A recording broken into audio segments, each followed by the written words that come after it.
Unbelievable. I have 30. All right. Very excited to watch this video. Very excited. Very, very hype. This looked like a really, really good video. I saw a lot of great comments about this on Twitter, and on YouTube. So let's go. Cultural nihilism and the rise of the grifter. I have 30 seconds for my attention span to escape the grips of a Mr. Beast video. When the timer reaches 0, this 2013 Volkswagen Jetta will pull me. Favorite thing to say is hell yeah, brother. Yeah. across the pavement at top speed. In 3 years' time, I'm going to be exposed for diabolical behavior as a Discord mod. Haven't I seen this rope trick before? More importantly, will anybody care if they've seen it before? Jump cuts are starting to make me feel nauseous. I'm almost too sick to find the close tab button. Why do I care about this? Am I doomed to exist in an endless cycle of trivial curiosity and relief with nothing to take away at the end? Am I anything more than a hostage to my dopamine receptors? In a leaked internal document, Jimmy Donaldson, aka Mr. Beast. God, dude, Jimmy. Teddy goes, thank you for the tier 1, or sorry, gift. The tier 1 gift sub. Bicycle, thank you for the prime. Alarit, Mobius, Major Snake, Pasta Monster, Teamer Cat, Voodoo, Opulent Cat, Ojo Slocos, Eat More Truth, Armed, Postcard, Mario, Pole Star, thank you guys so much for the subbies. Fadzilla, I'm so sorry I missed this. Thank you for the 5 gifties. Thank you. Omega Star, thank you for the 5 gifties as well. I don't know how I'm missing all of these. I'm so sorry. Thank you, thank you, thank you. Explains his vision and goals for the channel in a 36-page manifesto. Your goal here is to make the best YouTube videos possible. That's the #1 goal of this production company. It's not to make the best produced videos, it's not to make the funniest videos, not to make the best looking videos, not to make the highest quality videos. It is to make the best YouTube videos possible. Everything we want will come if we strive for that. This bears striking resemblance to a 2015 Atlantic article warning about the commercialization of art. Now it's an audience you think of addressing. It's a customer base. Now you're only as good as your last quarter sales.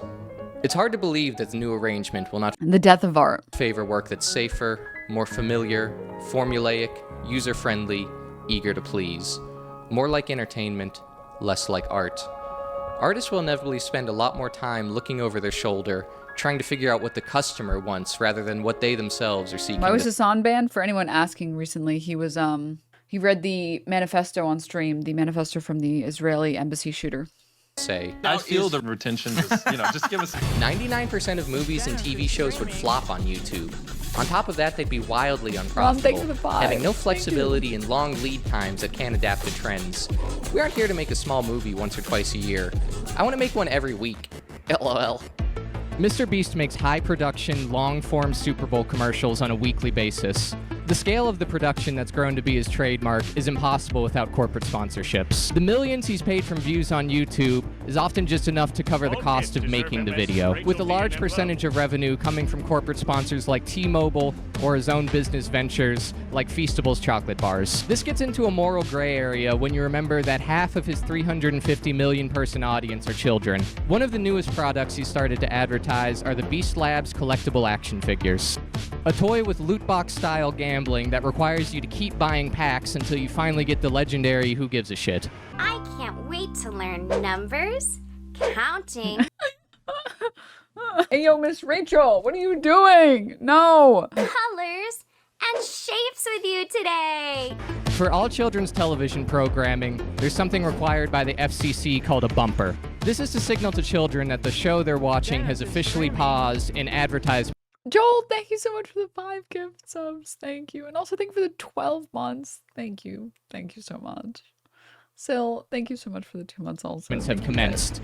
It was deemed unethical to have a child's friend, SpongeBob, tell them that the only way they could make friends this fall is if they purchased the new Prime Energy drink.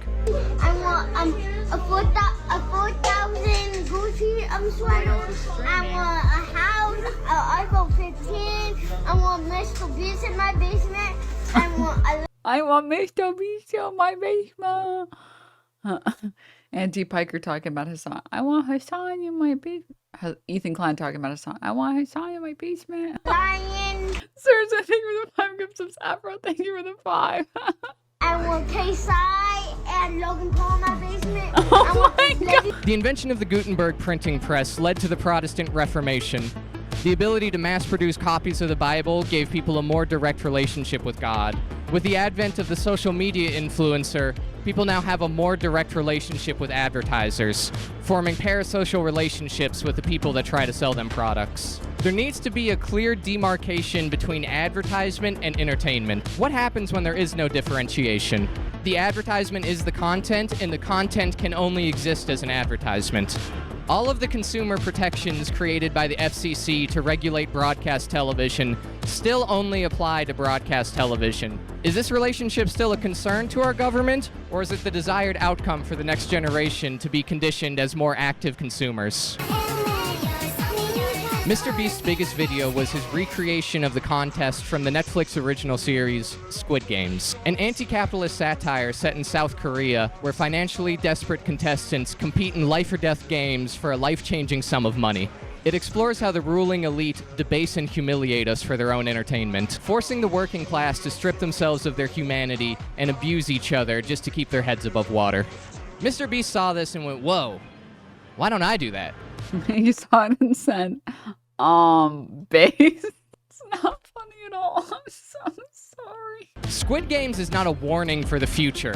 It's a critique of the present. Oh God. Oh my God. Yeah, don't be mad about capitalism for 5 minutes challenge. Impossible. It's fucked up because I see all the drop shippers and I see all the Temuification of Etsy.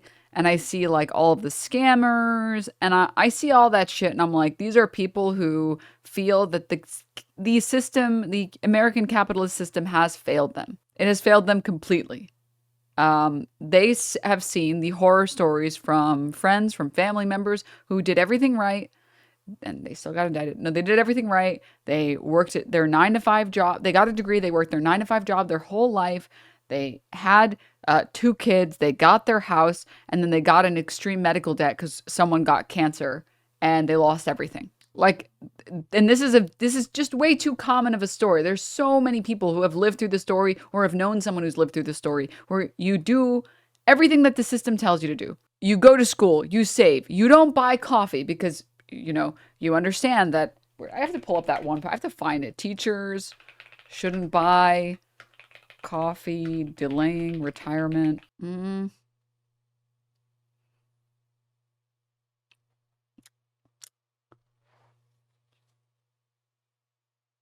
Where is it? There was this really maybe they took it down. There was this really, really bad fucking article that came out like a few years back where they basically told teachers, hey, just so you guys know, all the teachers, you guys who are buying coffee every morning, just know it could be delaying your retirement by 5 years and you should just not buy coffee every morning. You consider saving that money. Also, never go outside on weekends. Never hang out with people ever. Never do anything ever that costs any money. Don't go on vacation ever because then you might not be able to retire. And, and you might just get sick anyways and all of your money gets spent on treatment for medical bills. Or sorry, for treatment and then it gets spent on medical bills for that treatment. Spend your entire life scrimping, saving. Never treat yourself, never go out with friends on the weekend, never go on vacation, and maybe you'll get lucky. Maybe. Or maybe you won't. Who knows? So a lot of people, they feel like the system has totally failed them and they feel like there are no social safety nets that will protect them. And so the only way to protect yourself is to become a millionaire so you have more than enough money to take care of yourself, your friends, your family members for as long as at least you're alive. That's the only, literally, I don't know how to say this in any other, and then now with the AIification of everything where the job market's even more fucked and chat, I'm not joking, we're about to head into some very scary territory if no regulation, no legislation is put in place. Because to be clear, chat, I don't think most people dream of labor. But if you as a corporation, let's just visualize it for a moment. Every single company now uses AI for 99% of their labor. Shouldn't that make the country very wealthy? Shouldn't these people who only got to the position they got to because of human labor be forced to pay back into the system to enrich the lives of the citizens who live there? We should be living in Star Trek space communism. I'm a translator, already lost my job to AI. Woohoo! Yes! I don't mean to fearmonger, chat, and that's one of the few things I try really hard to not to not do on this broadcast, fearmonger. But I saw this and I I knew that it was coming. I didn't realize how fast it was going to be here. In shocking news, J.K. Rowling's yacht sank with her on board after being attacked by orcas off the coast of Turkey. This is AI. I'm Preganti. Denim Dankies. Wait, let me double check. At Grok, is this AI? I wish that J.K. Rowling story was real. Yeah, me too, Cheddar. You gave me a joy heart attack. Don't do that. Yeah, sorry, to get to the point of what I was trying to get to in the first place. If we continue on this road, the U.S. is fucked. The U.S. is actually totally boned. I mean, we're already boned. I saw like a piece recently saying that 60% of Americans can't afford basic living standards in the United States. I have it here. I saved it. I actually made sure to save this. Yes. The bottom 60%, this person rightfully says, it means the majority. The majority of U.S. households don't make enough money to afford a minimal quality of life, according to a new analysis from CBS. Is it this piece? All right, now this is an eye-opener. Most Americans are not making enough money to afford the basic costs of living. A new report found a, quote, minimal quality of life is out of reach for the bottom 60% of American households. Now, this analysis considers whether people can afford food and shelter, and it also looks at the affordability of technology tools for work and education, as well as health and childcare. For more on the economy, we're joined now by Claire Jones. She's a U.S. economics editor for the Financial Times. Claire, good morning to you.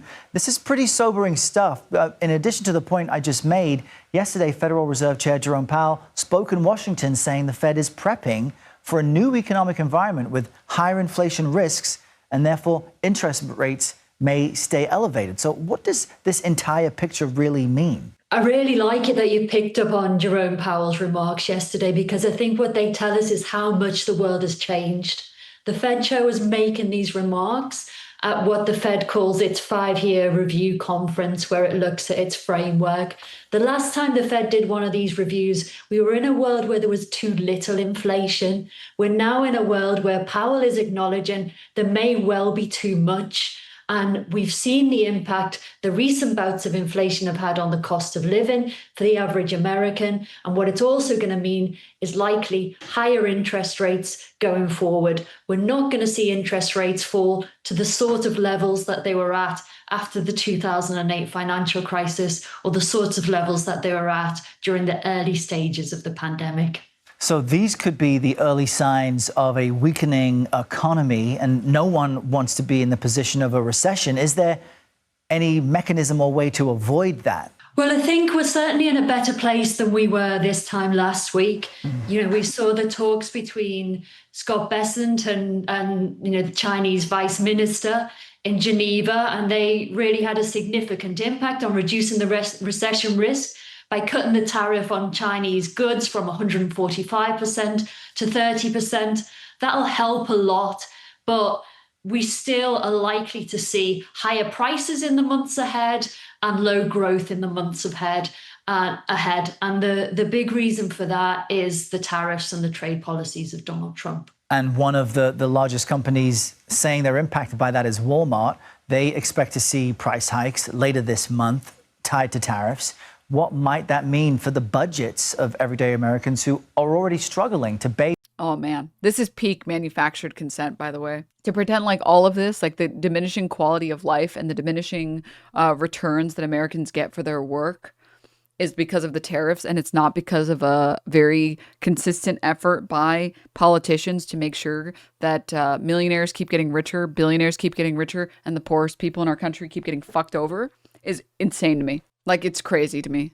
But anyways, not to get too sidetracked from the original video that we were watching, I genuinely believe, and maybe this is naive of me to believe this, that the reason so many people have turned to dropshipping scams, the reason that Andrew Tateism really had a rise in the way that it did at the time that it did, and there's a lot of factors at play here. You know, lack of community, lack of walkable cities, these things all exacerbate the problem as well. I genuinely think that these type of scams that exist today only exist the way that they do because people don't see a way to succeed in our current system. That you no longer have financial stability if you do everything right. If you get a job, you're financially responsible, you build up your 401k, or you build up some other type of savings account, some high yield savings account or whatever you do with your finances, not a financial advice stream. And you can do all of that and you can still get boned. You can scrimp and save your whole life and you can still get boned. You can do all of the things that the system tells you to do and you can still get boned. And so what do people see when they see that? They say, okay, well, I guess I have to get into scams because that's the only way that I'm going to be able to like make it in life. If I don't become a millionaire now, if I don't get on my grind now, hey, it sucks that other people have to get scammed, but I have to do it because then I want to be able to provide a life for myself, my family, my friends. You want this one? Okay, here's coin. I have one. Here you go. Here, good luck. Thank you. You win? No? Okay, my coin. Can I take it? My coin. Yes, can I take Wait, my coin. Everything the show And Barack is not tolerated. Straight to jail. parodied is what Mr. Beast had already been doing to a lesser extent. He just brought it right up to the line before executing people. If I have to do solitary confinement in order to do the things I want to do, then I will do that. You're gonna get $300,000 because it's $10,000 a day. I grew up poor in North Carolina. I said, excuse me? Like I was not having a good time. I just wanted to turn the lights off. And I'm vocalizing to people, I wish the lights would turn off. And I go up to my friend, my good friend, and I go, they're not turning the lights off. He goes, what? That's a war crime. We're not allowed to do that to terrorists. 24 hours breaking the Geneva Convention, I guess, is what we're doing. And you have power over people. When one person doesn't have resources and the other one does, and they hold it over your head, and you go, of course, yeah, I agreed to it. I needed it, of course. This is a note I got from the director, from Jimmy, when I'm receiving some cash. He said, Jimmy said, can you say to the camera how thankful you are that now you can pay back your student loans? He was lauded for his YouTube recreation. For anyone who missed that saga during the Mr. Beast stuff, the TLDR is that Mr. Beast did one of those videos where it's like, you get $10,000 a day for every day that you stay in this room. But the room was made the same way that reality TV shows are made, to cause as much suffering and inflict as much suffering as possible to milk these people for the content cows that they are. And so this guy is like spending, I don't remember how many days he ended up spending in there, but he spent some number of days in there, maybe weeks, I don't know. And like, they're not turning off the light. They're playing music really loud. I think they weren't giving him like, they were giving him like really bad food. I don't remember. Yeah, it was a less extreme version of the video from the documentary, The Contestant, for those of you who were there for that stream that we watched. It's content brain. It is content brain at its like worst version. Like that is the final boss of content brain. Mr. Beast is the final boss of content brain. Someone else also elaborated on the COVID era supply chain justified inflation as much as it was justified initially. It was heavily abused in a ton of companies. After a few months, got replaced by tariff justified. Yeah, for the TLDR and anyone who didn't follow that stuff either. Let's say this is like, these are luxury good prices, and these are luxury. These are like groceries, right? These were like the prices at like 20, let's say 18. Then we have COVID. Supply chains are actually fucked. Prices go up. Post-COVID, once we've actually recovered, I would say like 2023, luxury good prices go down. I think they went back down to like pre-COVID rates. And guess what? Inelastic goods, grocery store prices continue to artificially boost their prices, maintain their initial pricing. Because if people have already spent the past year paying double the amount for groceries, it's not like they can just not buy groceries. What are you going to do? Just starve? Yeah, I didn't think so. I mean, Kroger, did I hallucinate this or did I not hallucinate this? Wasn't Kroger investigated and admitted to price gouging? Or did I lose my mind? Did I hallucinate Kroger admitting to overcharging for goods? Investigation finds grocery giant Kroger overcharging shoppers on sale items. You're shopping at a family Kroger-owned grocery store when you notice the sale price for Cheerios and Grab-A-Box, but later at the checkout, it rings up for full price. Data entry error or part of a nefarious scheme to deliberately overcharge you. Oh, this was a different scam, I guess. A joint investigation by Consumer Reports, Guardian, and the Food and Environment Reporting Network doesn't answer the question, but found more than 150 overcharging errors at 26 stores owned by the Ohio-based supermarket across 14 states in a months-long investigation. The outlets enlisted secret shoppers who found expired sales labels that led to overcharges and that averaged $170 per item or 18.4%. This is a separate problem. This isn't even the price gouging problem that I was looking into, or that they were getting investigated for. Hi, Wormy. Ha, here it is. Senior Director of Pricing at Kroger testified in a federal lawsuit that the company raised prices for some products higher than inflation. Okay, all right. Getting more views than the original source material. In our entertainment landscape that values views and dollars more than anything else, there's no other conclusion you can really come to. And all I thought about was art and music. Now I'm 36, and all I think about is money. People argued Mr. Beast's video was superior because the original took 12 years for the creator to get into production. Meanwhile, a YouTuber can recreate it in a few months, stealing all the challenges and aesthetics and stripping it of the art and social commentary. He parlayed the success of the Squid Games video into a full-length series of the same nature on Amazon Prime called Beast Games. 1,000 contestants! Are you all ready? It's hard not to put yourself in the shoes of the contestants, knowing what's at stake. There's a bizarre detachment to what the reality of money is for normal people. The show has a sanitized triviality regarding the stakes of what's happening. Someone will be seconds away from winning hundreds of thousands of dollars and fail to meet some arbitrary criteria, shattering their dreams. They could have been on the precipice of leaving a housing situation plagued with domestic violence, finally being able to leave the job they hate and starting their own business, or a parent being able to spend time with their children for once. Then Mr. Beast pulls a lever and says, "Bummer!"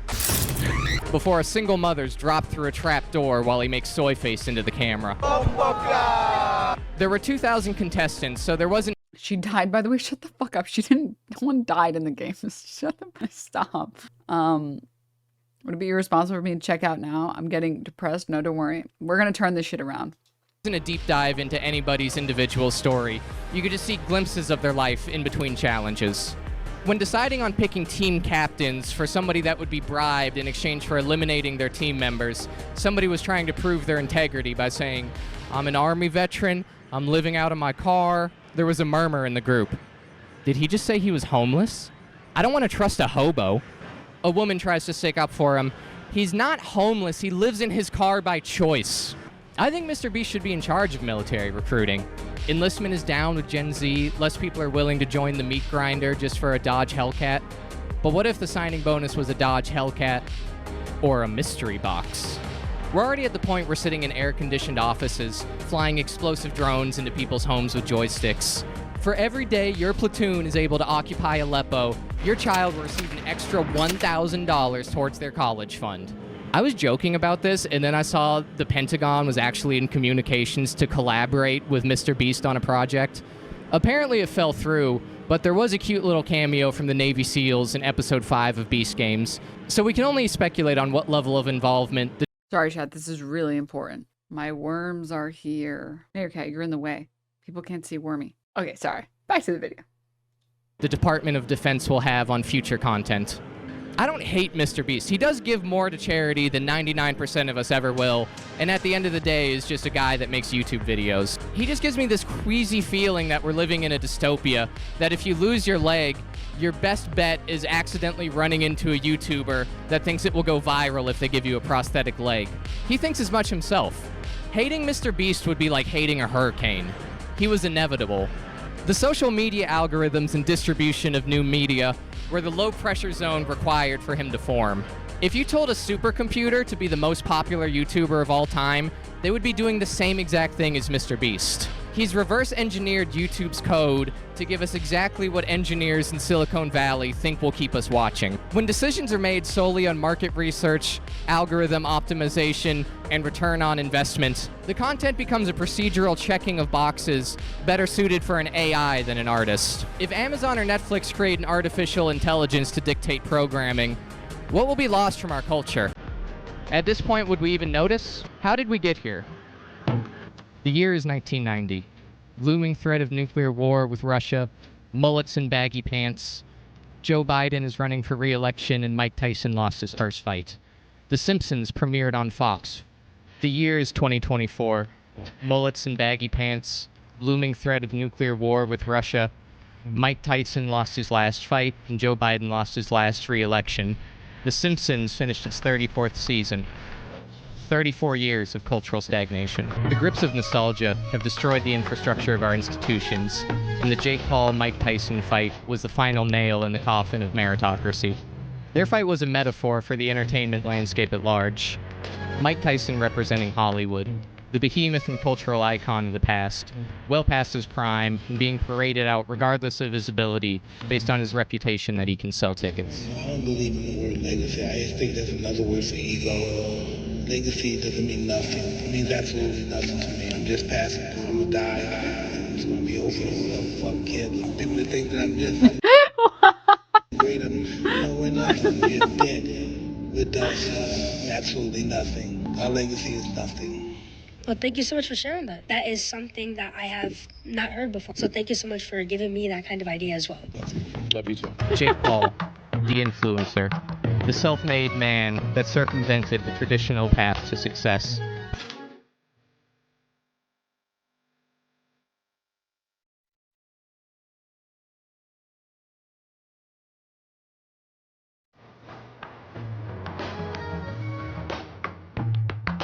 Nobody told him he was the world's greatest boxer.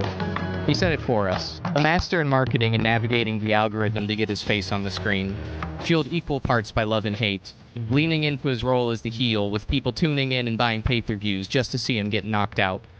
But that doesn't matter. You don't have to be liked or respected to make it rich in America.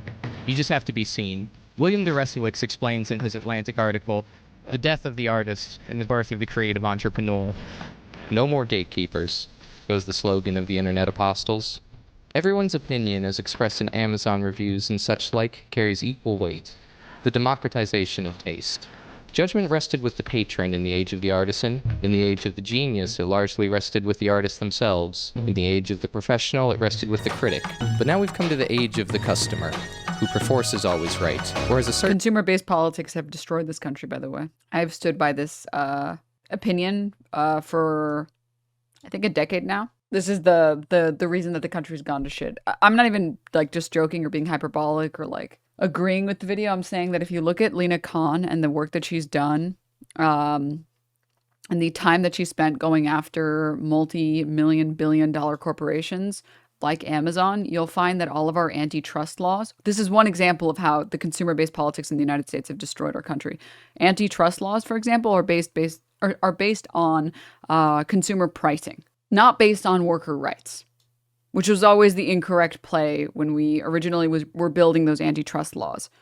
Antitrust laws obviously come from the like oil monopolies that existed that would go into an area, buy out all of the competition, offer a lower price, and then when they're the only people left, they would hike up the price as much as they could, right?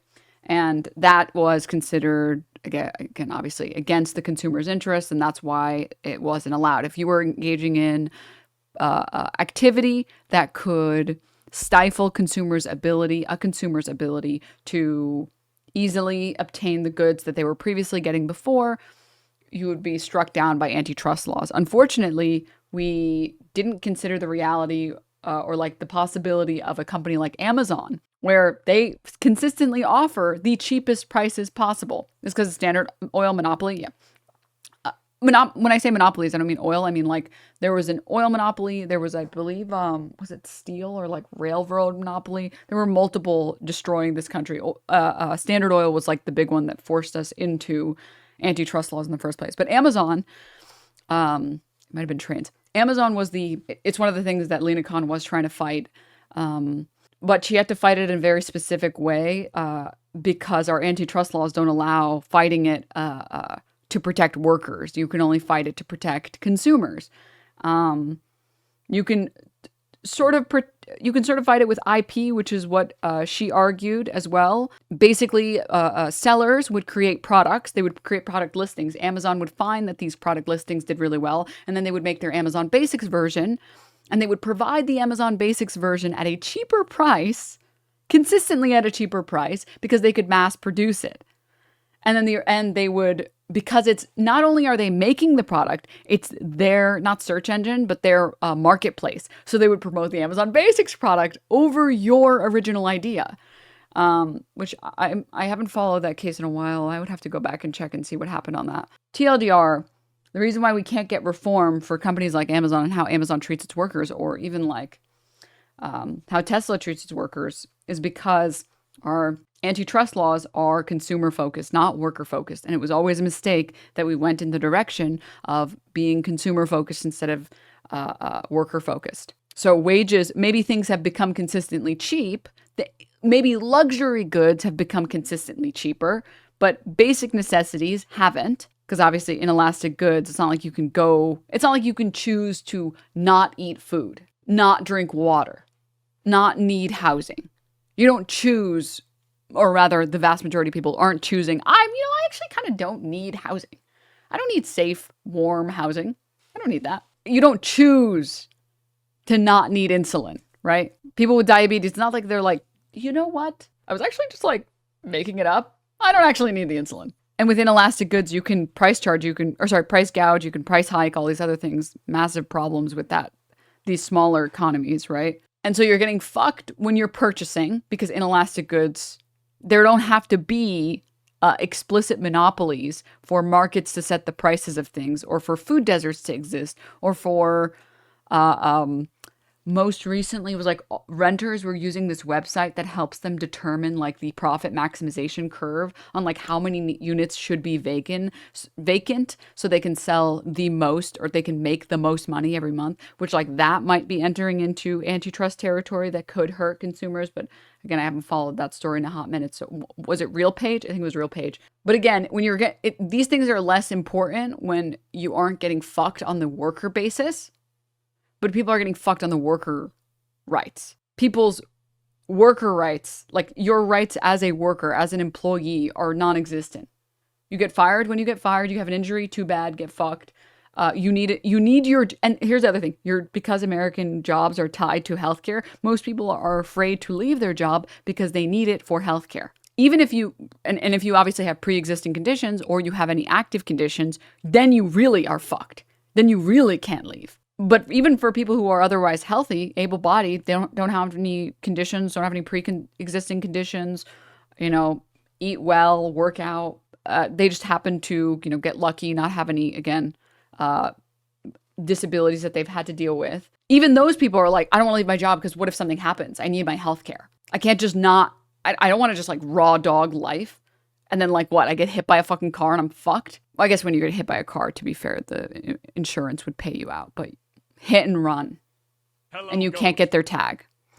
Oh yeah, this was like crazy. BlackRock is suing United Healthcare for giving too much care to patients after the CEO was murdered. This was fucking crazy. United Healthcare, after the CEO execution, they were like, okay, fine. We'll give out a little bit more coverage. Okay, we will deny a little bit less. All right, we'll deny a little bit less claims.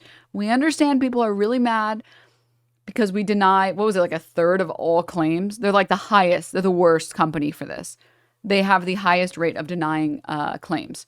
And they were like, fine. We'll deny a couple less claims. Please don't kill any more of us. And BlackRock's solution, our profits are down. Hello. Won't someone think of the investors? So, not to blab, but yeah, it's a fucked system. And the fact that we didn't build our system around laborers, the fact that we didn't build our system around the people who produce, the people who contribute, and instead we built our system around the people who consume, we were fucked on like, I would say one example of how badly we got fucked was the introduction of antitrust laws, the way that they were introduced. Certain legendary entertainer is supposed to have put it, there's a sucker born every minute. Another word for gatekeepers is experts. Lord knows they have their problems, beginning with arrogance, but there's one thing you can say for them. They're not so quite easily fooled. The breakdown in trust of the institutions after repeated failure has opened up avenues for con men to come in and fill in the gaps. Are they up for the task? At the highest level of performance, you need a deeper understanding of the craft to appreciate the nuance that separates somebody from the top 10% and the top 0.1%. The best boxer in the world isn't focused on marketing, he's focused on boxing. There needs to be an infrastructure of support around them to package what it is they excel at to an audience. There's currently a legitimate heavyweight champion of the world, and nobody knows his name compared to Jake Paul.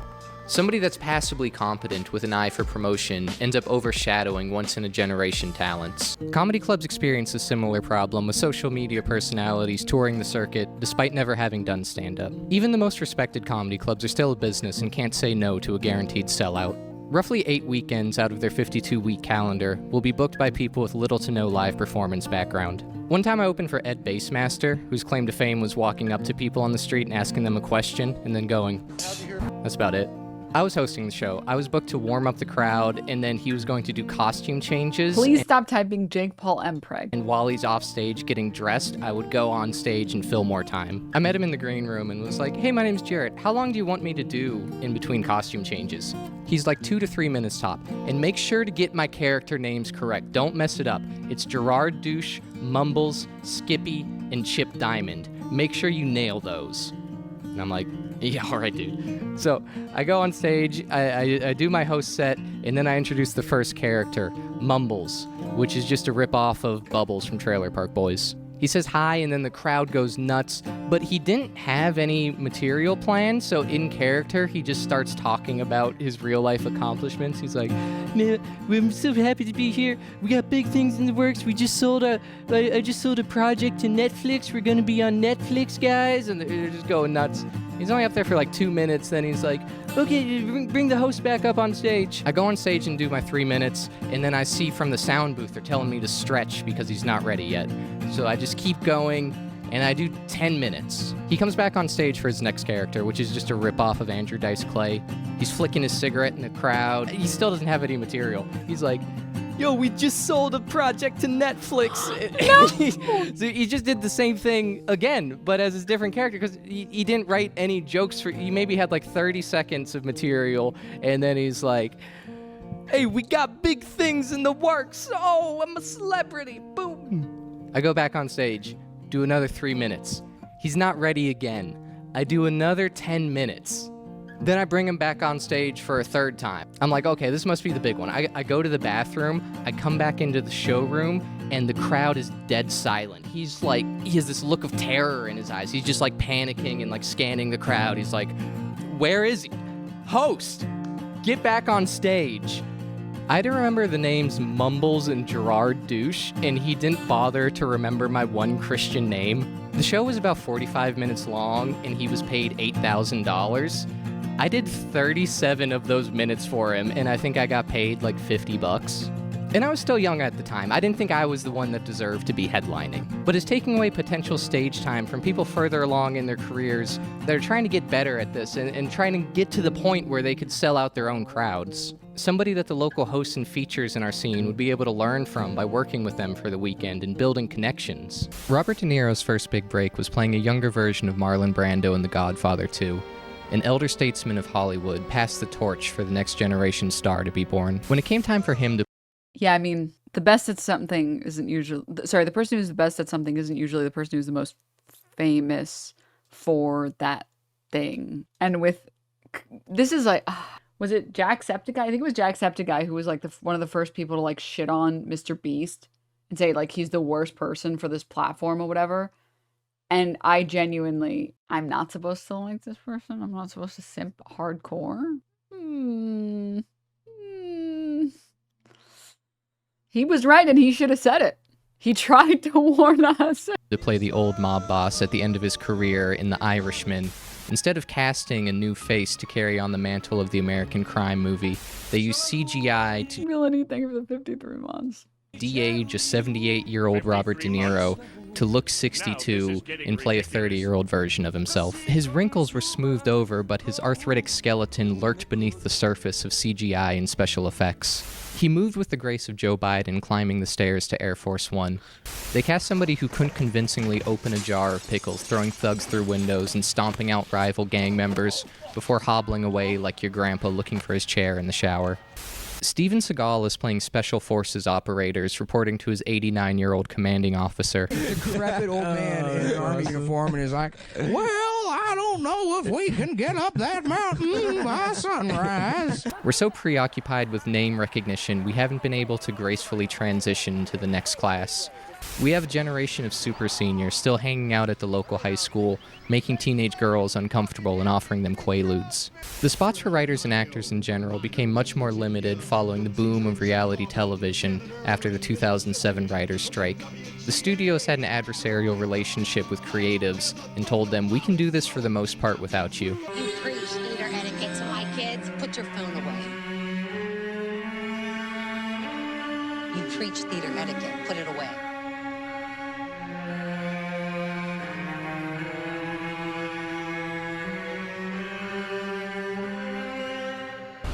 There's sheep right there. We're gonna have to speed up a little. Zoom it, dude. Sure, you're a Shakespearean-trained actor, but will anybody watch your stupid play if Snooki is getting punched in the face outside? The scripted projects that were greenlit were mostly star vehicles and existing IPs, and the audiences didn't seem to mind. Audiences are still paying to see Frankie Valli wheeled out like he's in Weekend at Bernie's, blinking "Help Me" in Morse code, instead of trying to support new bands at local shows. It's a short-sighted model that's beginning to implode on itself. If we don't start investing in talent while they're young, once the older generation passes away, they won't have the experience needed to develop into what the icons of the past used to be. The director of The Godfather, Francis Ford Coppola, tried to tackle the issue of studios not taking chances and stifling artists' creative vision by starting his own. In I mean, isn't it a little bit crazy that like SpongeBob was pitched, what, 15 times? Maybe not 15. I don't remember the exact number. There's a lot of animated series that had to get pitched like over 10 times before they made it. Let me see. He pitched it 13 times. Steven Hillenburg pitched it 13 times to Nickelodeon. And I'm pretty sure the only reason that they actually gave him the green light for it, two reasons. One, he had already written so many other things for them and worked with Nickelodeon already for so many different things. They were like, fine, you can have one pet project. You can do your little show. But they told him that the one stipulation was that kids weren't going to empathize. They weren't going to be able to find this character relatable. So you have to put him in school somehow. Kids aren't going to want to see an adult that goes to work. You have to put him in some type of school. So he wrote in the entirety of like the boating school thing. I mean, what if you went to someone and said, so there's a yellow sponge in pants under the sea? What would you expect? Well, yeah, but like this is coming from someone who's like a relatively talented, actually very talented in the industry, who has like a pilot, who has this universe built out. Like, do you know how much imagination it must have taken for someone to come up with this universe with all of these characters? Like, that's incredible levels of creativity that you should be trusting in, right? And he had to pitch it so many times and they were like, this show isn't going to do well. And they eventually like gave in. They caved and gave him like what he wanted because they were like, whatever, you can have your one season that's going to fail and then we'll move on. And then it ended up being their biggest fucking cow. And then it made them like how many millions of dollars? And when he said, just make sure it dies when I die, they didn't let him. And then it became the sort of soulless husk that it is now. Highly recommend, Chad, if you've never watched if it's been a long time or you've never watched it as an adult, you have to say imagination like SpongeBob. You're right. Sorry, imagination. If you've never watched it as an adult, go back and watch it. The first 3 seasons are some of the best media I have seen in my life. It's so fucking good. Where do you even watch it? I know a couple pirates. I know a couple. Arr. 1969, he founded Zoetrope Studios, a studio by artists. Denims endorsing Houthi terrorist ? Hello, Twitch, ban her. For artists. Francis said, I've had it with these big Hollywood movies. I've had it with Hollywood. I don't want to do this. I want to do something more interesting. Coppola shared his vision for the new company with Lucas. I came back with great enthusiasm and I told young George Lucas about this vision of like having a place out in the country, and we'll just make the bedrooms editing rooms, and we'll discuss the script in the garden, and we'll have lunch together, and there'll be all these young people working together. We'll be independent. He had clear paths for development with in-house school and internships, profit sharing for employees, and mentorship programs where the old guard of every position would take people under their wings and develop their talent for their future careers. Maybe you could please, I'm hoping, segue into how the internet was this for a period of time, that the internet was a break from the industry, that anyone, regardless of talent, regardless of skill, regardless of money, could get into content, could get into just like making things. It not even content. It wasn't called content. It was, you made a blog that you were really proud of, that shared information about something. Do you guys remember when like game FAQs, not like the website, but like Well, actually, yeah, the website. When there were like guides to gaming that were actually good and you didn't have to read fucking the 3 paragraphs just to find out that patch 8 isn't here yet. Do you remember like websites and blogs that were dedicated to just like people talking about this thing that they loved? Do you remember when YouTube really was just people making things because they wanted to make those things? Like the candle to show that, that new hope is springing. This is good. Their strategy was to parlay the success of each film and roll over any money they made into developing their next project. In 1982, investors lost faith and started to pull their funding. Coppola took out millions in personal loans and put up his house for collateral to make the film One from the Heart. The film generated $600,000 against a $26 million budget.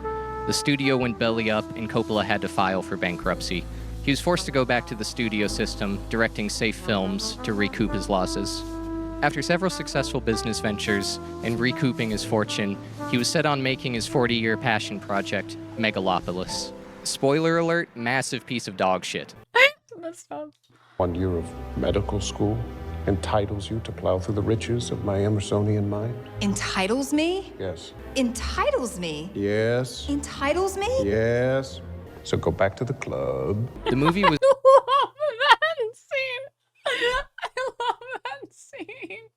Entitles me? Yes. Entitles me? Yes.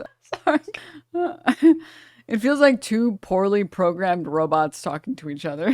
Megalopolis. Spoiler alert, massive piece of dog shit.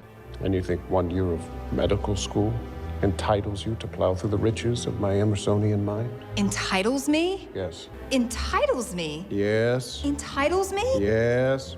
So go back to the club. The movie was based on Elon Musk. Entitles me? The movie's called Megalopolis. Is that what it's called? Wait. I'm sorry. I got so lost in the... Yeah, I was right. Yeah. Sorry. Okay. His favorite book, Bad Sign, 12 Against the Gods. It's set in an alternate version of New York City, mixed with the Roman Empire, and tells the story of Caesar, a billionaire creative genius that discovers a new molecule that kind of looks like an Art Deco building and vaguely does something cool. His vision is to rebuild the entire city out of this material, and the mayor Cicero says, I don't know, that kind of seems like a waste of money. We have, thousands of people starving in the streets. We could use that money for healthcare. This is the villain of the film. The entire thing is just such a Hollywood elite power fantasy. At one point, the main character is arrested for unlawful intercourse with a minor, statutory rape, and more coming. What are you talking about? And then he has a team of Charlie's Angel-style supermodels break into the records department and prove that she was lying and was actually a 23-year-old, thus exonerating him of the sex crime. Caesar goes into debt mirroring Coppola until an asteroid destroys the city and he gets to rebuild with his fancy Art Deco molecule. None of the material conditions of the starving masses are addressed, but he gets to rebuild the city with copper moving sidewalks like an airport terminal. This is the happy ending. Megalopolis lost $110 million of the director's own money, and there's something kind of beautiful about that. Dude, I actually love this man. Wait, I love him. I actually love him. I'm thrilled to accept the Razzie in so many important categories for Megalopolis, and for the distinctive honor of being nominated as the worst director, worst screenplay, and worst picture, at a time when so few have the courage to go against the prevailing trends of contemporary movie making.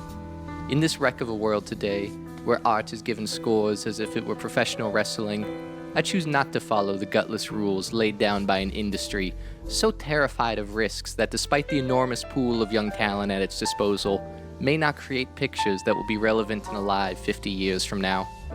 What an honor to stand alongside great and courageous filmmakers like Jacques Tati, who impoverished himself completely to make one of cinema's most beloved failures, Playtime. My sincere thanks to all my brilliant colleagues who join me to make our work of art, Megalopolis. And let us remind ourselves that box office is only about money, and like war, stupidity, and politics, has no true place in our future. He made exactly what he wanted to make and paid no mind to studio executives or what he thought would be profitable. He says, screw my kid's inheritance. Sophia's got that lost in translation money. She'll figure it out. He blew his life savings so we could see Aubrey Plaza's titties one last time before he died. He did that for us. Reusing the same roster of creatives can save money for a project's advertisement budget, It's much more difficult for people to go see a stage play set in the 1800s about a group of strangers waiting out a blizzard than it is for them to go see the newest Tarantino movie. You don't have to build up hype from the ground floor. You already have the goodwill from the success of the last project. But sometimes that goodwill can run dry and people become a brand risk. Ezra Miller was cast as the Flash and set to be the new face. Did you see the movie? No, but I'm going to. I mean, guys, like, you have to understand that, like, to be... Sorry, I'm gonna get political. I'm gonna get political if you guys don't mind. Stupid. To be a conservative is to hate art. That is fundamentally a required stance as a conservative. That's why so many of them hate modern art. That's why so many of them refuse to engage with art that they don't understand. They only engage with art that they understand because being challenged is difficult for them. They only want to engage with classic Greco-Roman sculptures and realism in painting and photography that is non-derivative, if that makes sense. And they are incapable of engaging with anything outside of that. And I remember the first art history class I ever took, I was like, wait, I fucking get it.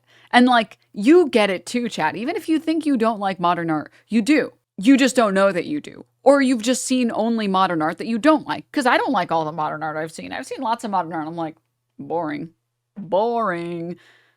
And some stuff is like some of the most moving stuff I've ever seen. Like, I've teared up in museums looking at things that other people walk right by, right? But it's like there's something about seeing someone create something true to themselves that is moving. I don't know how else to explain it. Again, it's one of those things where and it's not everything. Not everything's going to move you. Some things that are going to be considered art by some people are not going to be considered art by other people, right? I mean, even things like Elden Ring, right? There are people who they refuse to open themselves up to the medium of gaming, that they refuse to engage with so much art because in their mind, this is all garbage this is all senseless garbage meant to like placate the masses and that's it. There's nothing else there. But for all the people that worked on it, they made something together that I would classify as art to share with the world. Even like things that are not serious, things that are silly. I mean, I don't mean to be this fucking loser again, but like Homestuck, like it's not good. I don't think it's good. I don't think the Homesick series is good. It's one of the largest pieces of media written in, I think it is the largest actually, written in second person, not first, not third. And it is such a different experience from anything else I've ever consumed. To this day, it is the most interesting, unique piece of media that I have ever consumed, which is just like, most of it's not good. And I've tried to get other people into it and they didn't like it. And I'm like, okay, I mean, that's fine.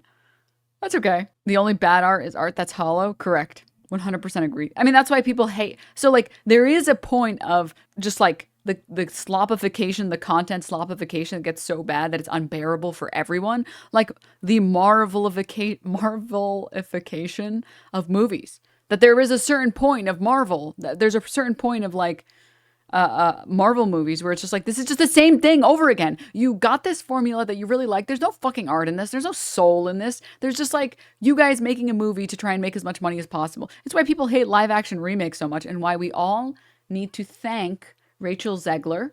Personally, I believe the movie failed because Gal Gadot's acting is horrendous. Actually, one of the worst atrocities committed by the IDF, in my humble opinion, but, you know, to each their own.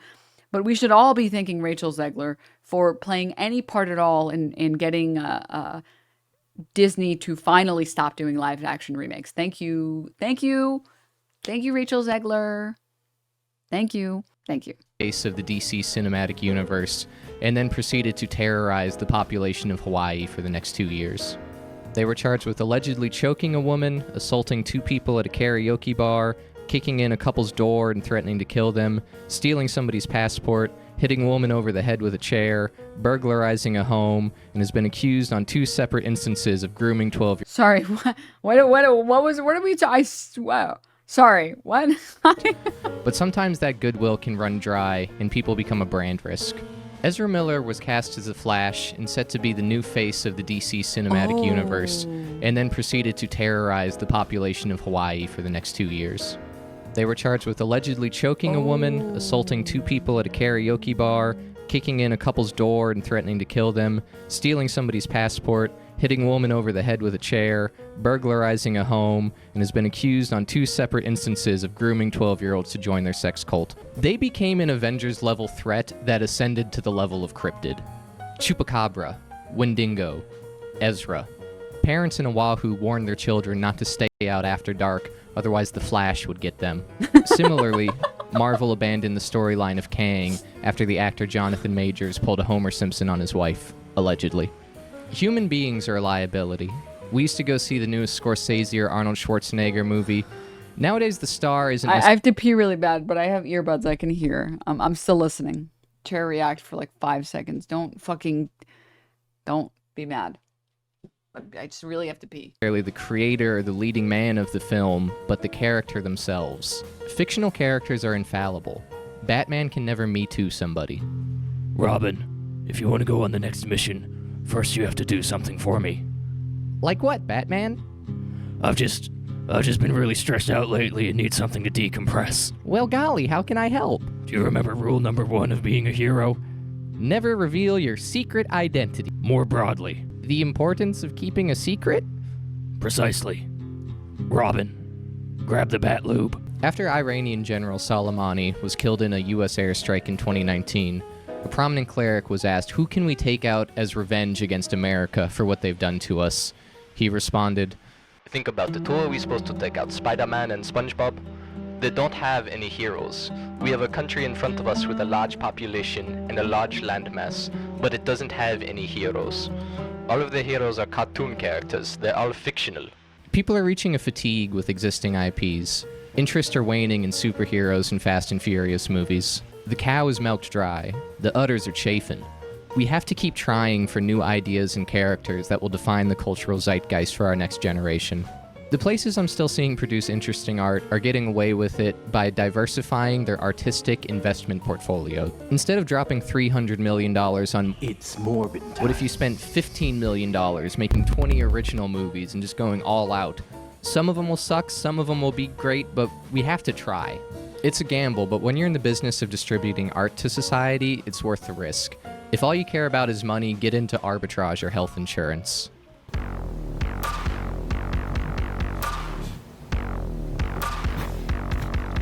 The mainstream entertainment system can get away with not taking risks by reusing their tried and true roster of proven talent, rebooting a... I'm back. It was a good pee. Also, this is why, chat, it doesn't matter how many pieces of media I say I don't like. If you like it, that's all that matters, dude. That's it.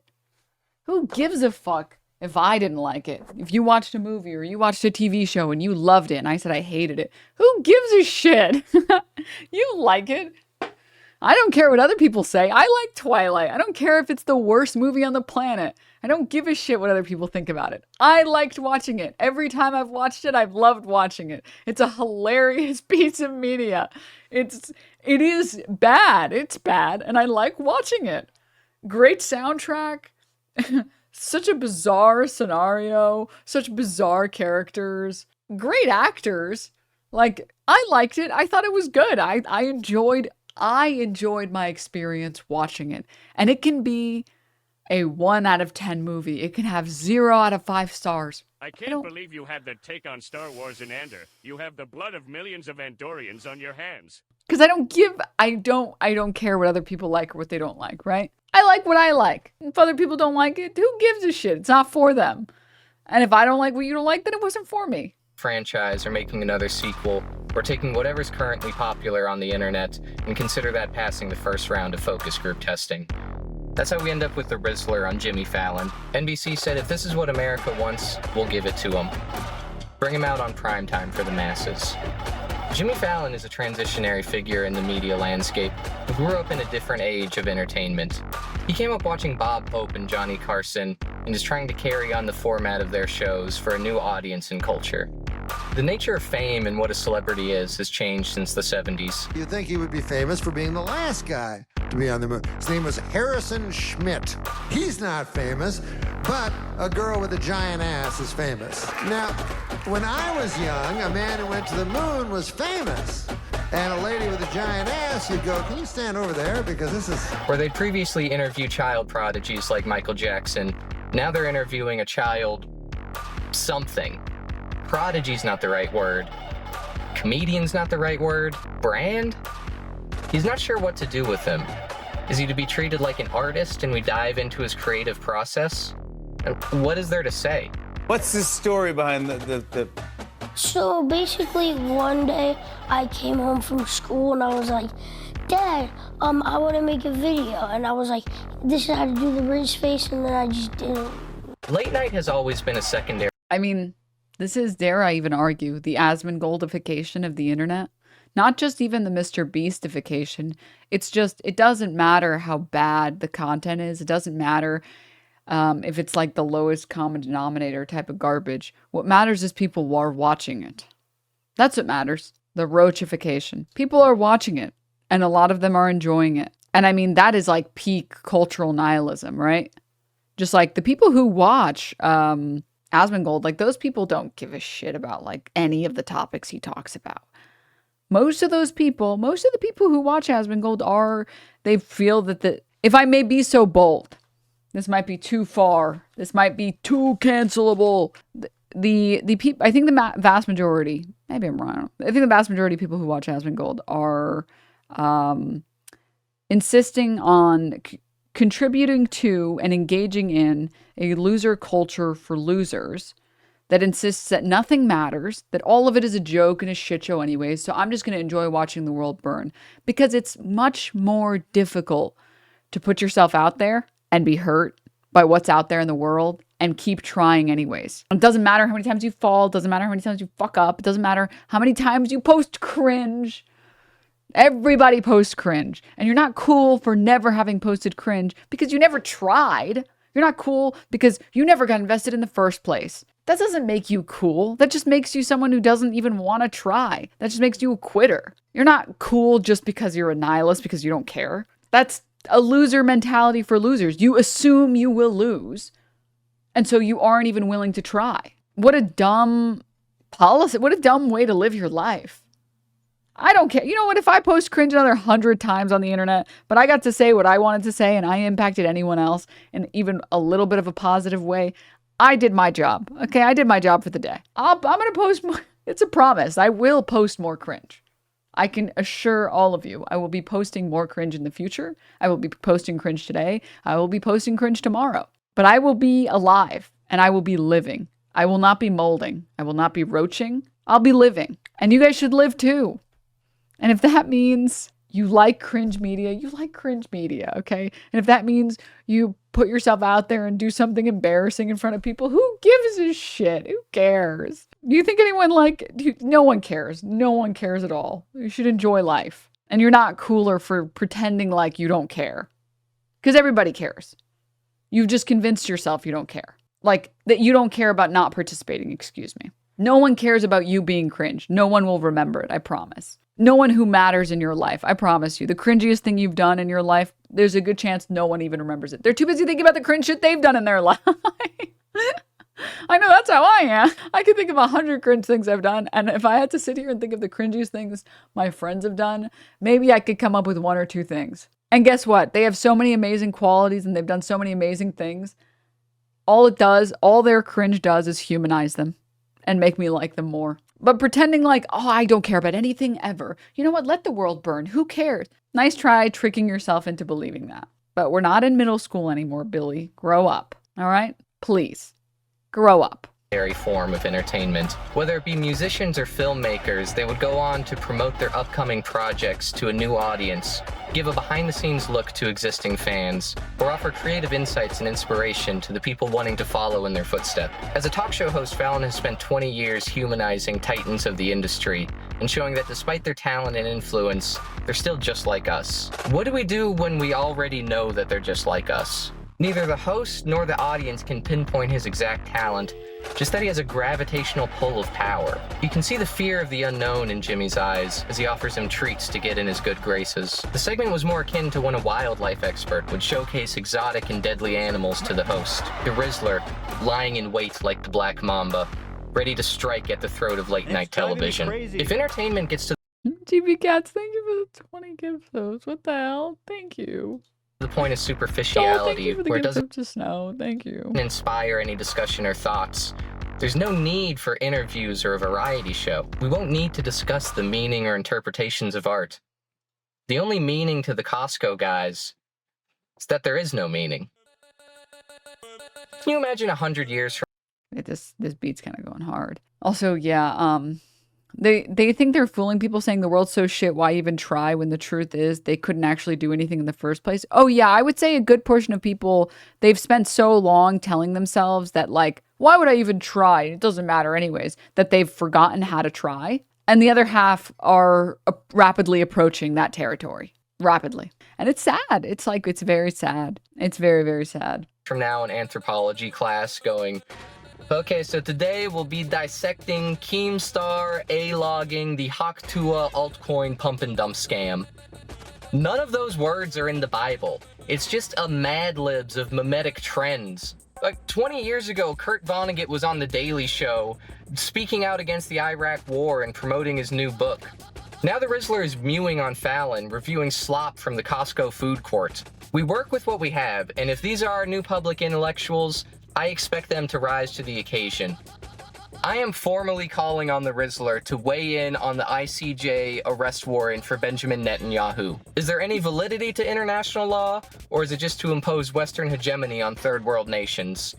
Where does Vladimir Putin's use of intercontinental ballistic missiles rate on the boom meter? If these children don't know where they stand on the regime change of Assad, how can we in good conscience continue to call this fraud big justice? I can feel myself getting dumber. If I watch an entire movie without looking at my phone, I feel like a chess prodigy. It doesn't even have to be something deep. I could have my phone charging in the other room while I watch Fast and Furious. I walk around the rest of the day like I just read Finnegan's Wake. Yes, you see, Dom's love for Corona is symbolic to his allegiance to his family. Family's not solely bound by blood relation. It could be found in the eyes of a perfect stranger, the same way Corona implores you to find your own beach. Conversely, the NOS represents, is the trend going to continue? Are people going to be impressed if you watch a whole TikTok in 20 years? Like, brother, I do not have the attention span for a whole 60 seconds. I just hit my fent pump and electrocute myself to orgasm. I've just found it's the most streamlined delivery system of dopamine between my second and third jobs. The people that don't have the opium zappers will be pretentious like the kids in school didn't have a TV growing up. I don't want to spend the night at Joey's house. Their family are freaks. They didn't let him get the Neuralink prostate pack. Their dad's religious and doesn't believe in fun, I guess. They just hit vapes and watch Minecraft streamers all day. They're like something. They're fucking weirdos. As the medium of media changes, it also changes us. A 2021 Harvard study reported a surge in Tourette's-like symptoms of adolescents using TikTok. The repetitive trending audios became default responses. Very demure, very mindful. Having a conversation with an 11-year-old feels like playing Cards Against Humanity. They just have this deck of shoddy blood, like, that's good. Fire. It's Riz right there. That light skin Riz. Mad lit on God, no cap. People are also self-censoring in real life to abide by social media platforms. I hated that. No, I hated that. No.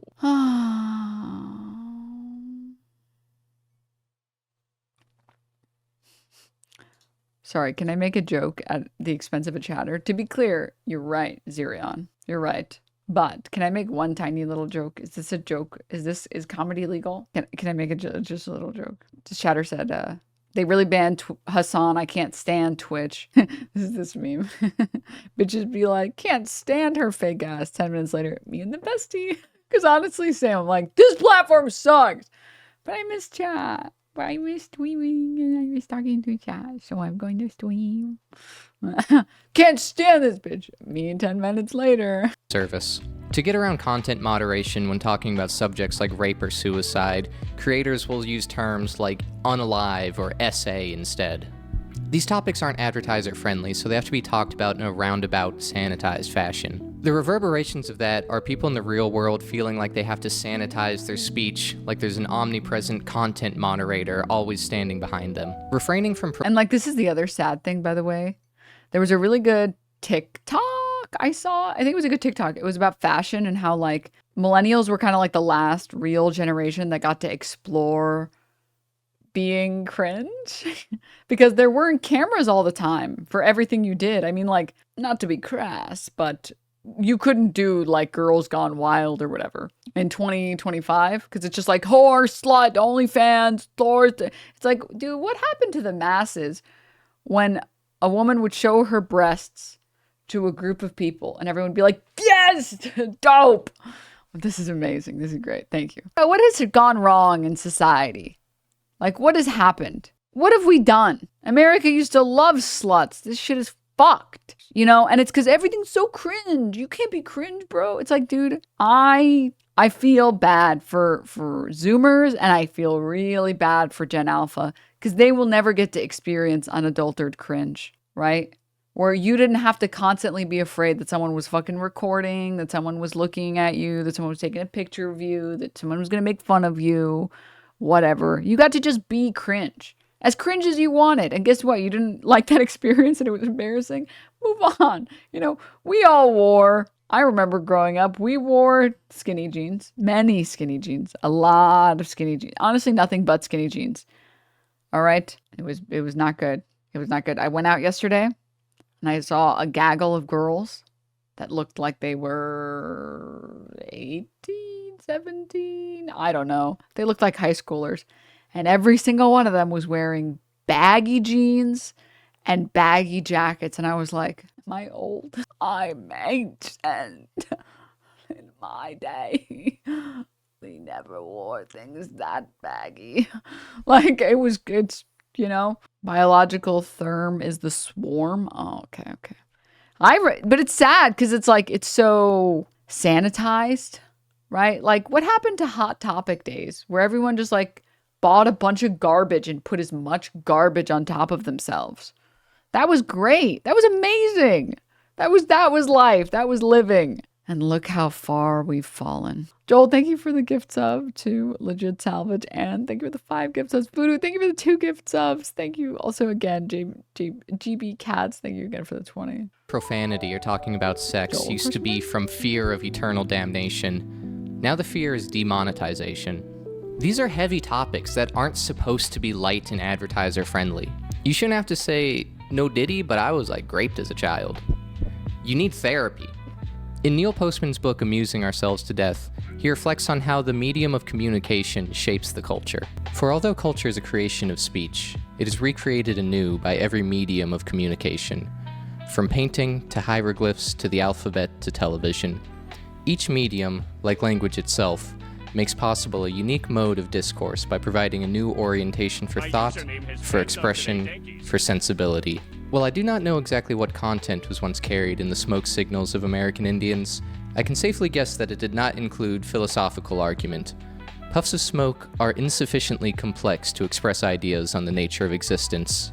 And even if they were not, a Cherokee philosopher would run short of either wood or blankets long before he reached his second axiom. You cannot use smoke to do philosophy.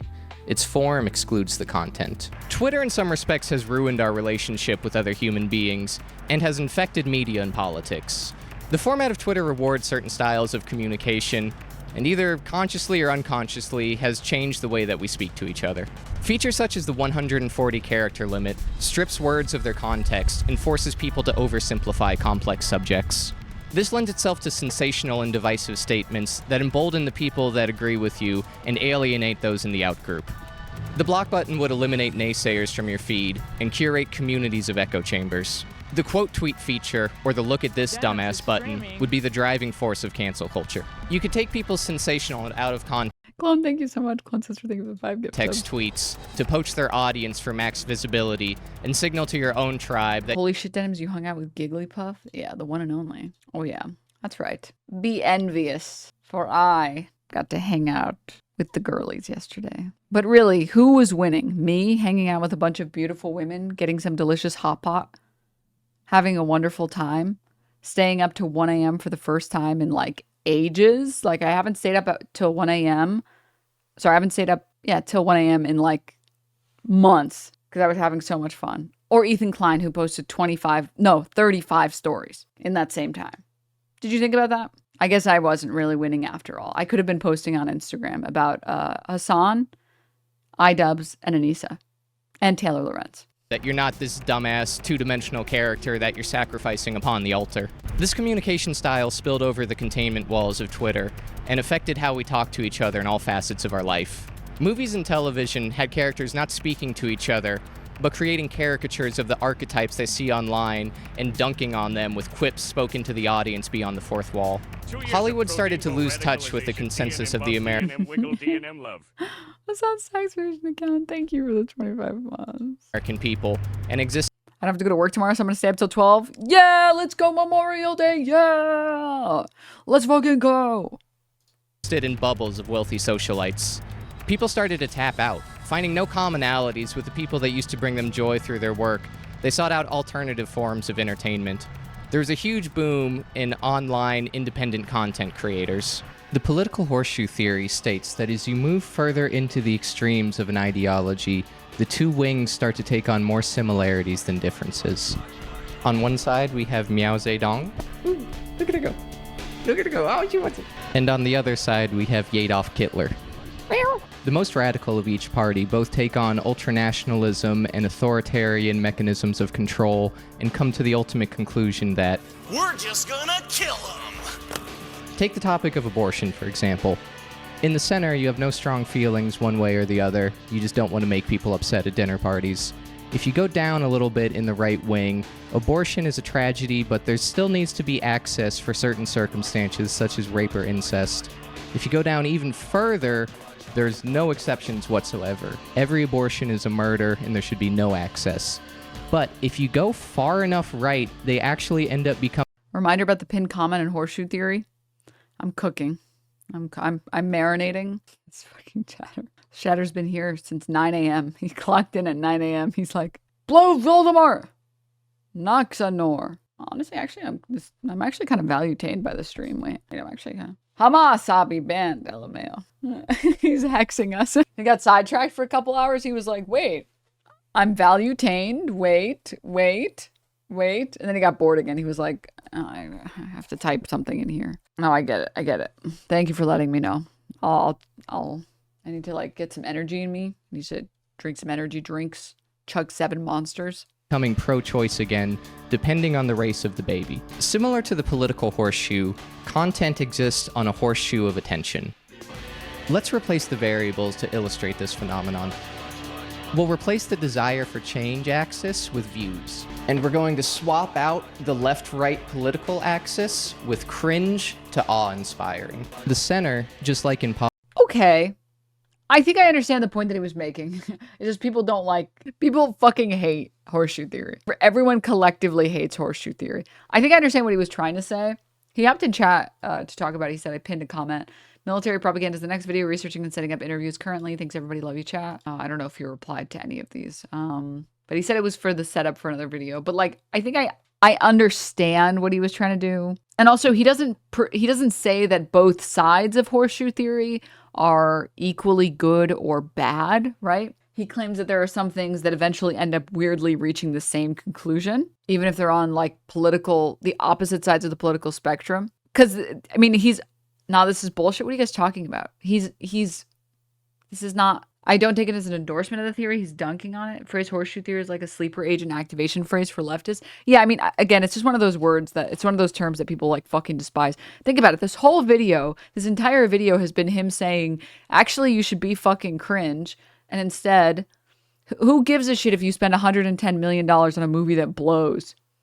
You got to make something you liked. Who cares that it was cringe? Maybe it could be awesome instead. It's not good to sit here in this centrist area where you're so afraid of committing to a position that you just stay in this like loser zone. So he's very obviously an anti-centrist, right? Based off the video, if he's drawing this analogy. Again, it's just like horseshoe theory is something that pisses people off. It just really pisses people off. That said, most interesting use of horseshoe theory. Yeah, I think I agree. But we'll see where he goes with it. Let's see. Politics is boring. I mean, it's not good, it's not bad, it's just fine. They're mediocre. There's no one you want to send it to. It's just something that you'll see and scroll past. Then we have the awe-inspiring, the content that reminds you what it means to be human.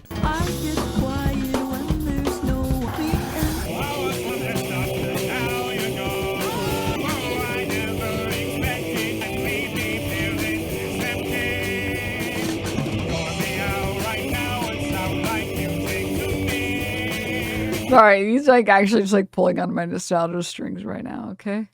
This is cheating. You can't put the Gary song in anything because it just immediately makes everything way better, you fuckhead.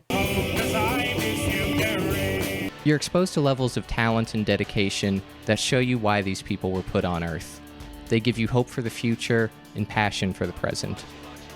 Then on the other end of the spectrum, we have the embodiment of cringe. I want to be the next SNL cast member. Merry Christmas, y'all. Day 419 of spraying dog medicine on my hands to make me tougher. Would you like to kick or receive the Bible?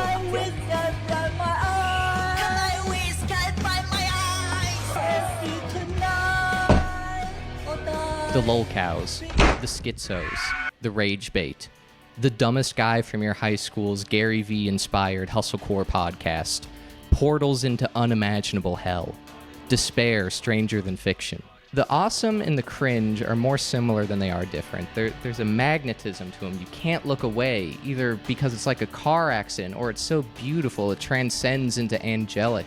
You just have to share it with everyone you know. It's either art or it's some form of performance art by its mere existence. Artists are beginning to get phased out by... Okay, now that the segment is done. Well, does he come back to it? Just gonna sneak peek really quickly. Personally, I think. Personally. What do I know? I'm just a political streamer. Well, personally, I think. There are a couple things that people just get really, like I said, really mad about, really like pissed off about, which I get it. And horseshoe theory is it's like a sleeper agent term that immediately causes a violent surge in most leftists because, well, it's inaccurate. It's a centrist term, or it's a term that centrists like to use to justify their centrism. He very clearly is not a centrist, and he very clearly doesn't believe in centrism, as he puts centrism in the art category as being like the worst, right? That you can never attain the awesome, the awe-inspiring, unless you are willing to risk the cringe. What I would say is he probably should have Listen, this video has been amazing. I don't know that I can make a video like this. I'm just my humble advice. Please don't kill me, please. I'm sorry. I just want a humble advice. I think if the delivery was, okay, horseshoe theory in politics doesn't make any sense and it's literally a shit show, but may I propose horseshoe theory in art and cringe? And then I think everyone would have been like, yeah, woo! I agree. I think then everyone would have been down. I think then everyone, that's just my humble opinion. Please don't target me. I'm sorry. I just wanted to give advice. I'm sorry. Please. It's my opinion. I think he was just describing horseshoe theory as people know it, right? I don't think he was endorsing horseshoe theory in the political sphere. By content creators. An artist is somebody that makes art, and that word carries certain connotations with it. Art makes you feel something. It has resonance. It starts dialogues, and through people's different interpretations, it can reveal things about yourself and the world around you. Comedy carries the expectation that it'll make somebody laugh when they see it. If it doesn't make you laugh, there'll be arguments over whether it's even classified as a comedy. I read in chat that someone said, he said in Hassan's chat that he only did the horseshoe theory for normies, to bring it back to the point that he was making. Okay, got it. I mean, yeah, I think I understand that perspective. I think I get it. I get what he was trying to do. It's just like, you know what? Listen, man, there's kind of like a rite of passage for all creators on the internet where every creator, and non-creators, mind you, also, that are like, I would never fall into this pitfall. I would never get misunderstood by the internet because I would simply just explain it correctly the first time. And then you actually have to do it. And then you always, there's going to be something eventually you fuck up on, you know? And then it's like, no, wait, what the hell? Stop. Like the child memory clip for me. You know, in terms of like clips that can follow a person, that one's pretty funny. So I'm down. This is what I mean when I say I'm so brain broken. Like I'm not the right person for people to harass. Cause I just like, I see myself say stupid shit. I'm like, this fucking lady, oh, fucking Christ. You know, and I know what I was saying. I was saying that like, you know, this is sympathy farming as per usual. You know, obviously memories does not equal trauma. Obviously we're talking about childhood amnesia, which is real. But, you know, it's going to get misconstrued. There's a lot of bad clips that circulate on the internet. And I think about it and I'm like, you know what, man? There could be a clip of me saying something, which if you watch the full context of it, it makes sense what I say. It's all accurate. Childhood amnesia is real. Trauma does not equal memories. And I say that. I say it doesn't matter even if this... Also, none of this matters. All of this is moot because I don't endorse CPS. So like, I know what I said. My conscience is clear. You know, people can watch the full clip in its entirety. I'll get vindicated eventually, just as this stuff always happens. But I think about that clip and I'm like, okay, that clip is circulating. Well, what clips circulate for like someone like Ethan Klein? And it's like the Boston bomber clip. And I'm like, you know what? Life is okay. Like life is fine. Life is pretty good. Okay. And that's how this guy should view it. You get misconstrued on like a horseshoe theory. People don't understand it. It's okay. Life moves on. Okay. Life could be worse. Life could be much, much, much worse. Oh God. So anywho, but I heard you did CPS. I really enjoyed the stream. Good shit. Oh, thanks. Comedy. Is this what passes for comedy nowadays? Pfft, must have forgot to laugh. Is Nanette a comedy? Think about this. You're stuck in traffic and the lights turn blue. Yeah, some people think it is. It doesn't have to make everybody laugh.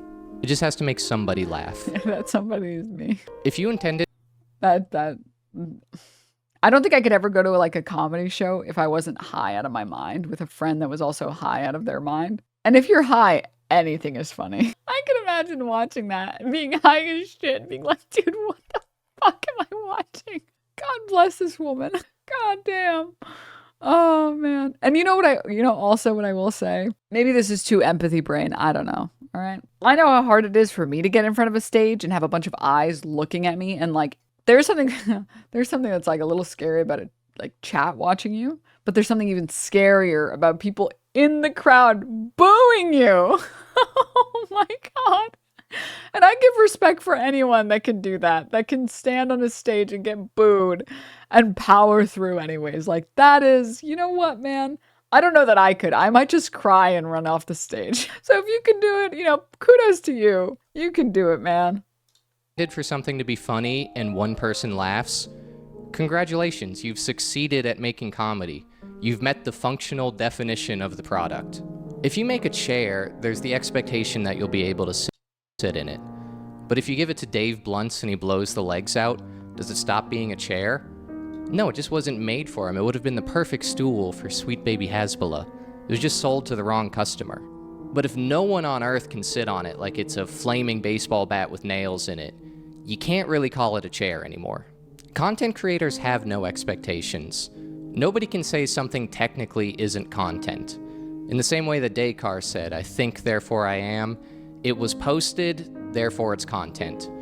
You could just as easily call it shit. Hey, did you see that latest shit Chrissy Teigen posted? Nah, I'm up to my neck in Johnny Salami shit right now. I don't even know if I'll get to it. Art is entertaining, so people end up treating it like it's interchangeable with entertaining shit. Netflix pays $100 million to Aaron Sorkin or whoever to make a TV show. Right, that distracts you for 2 hours. Right.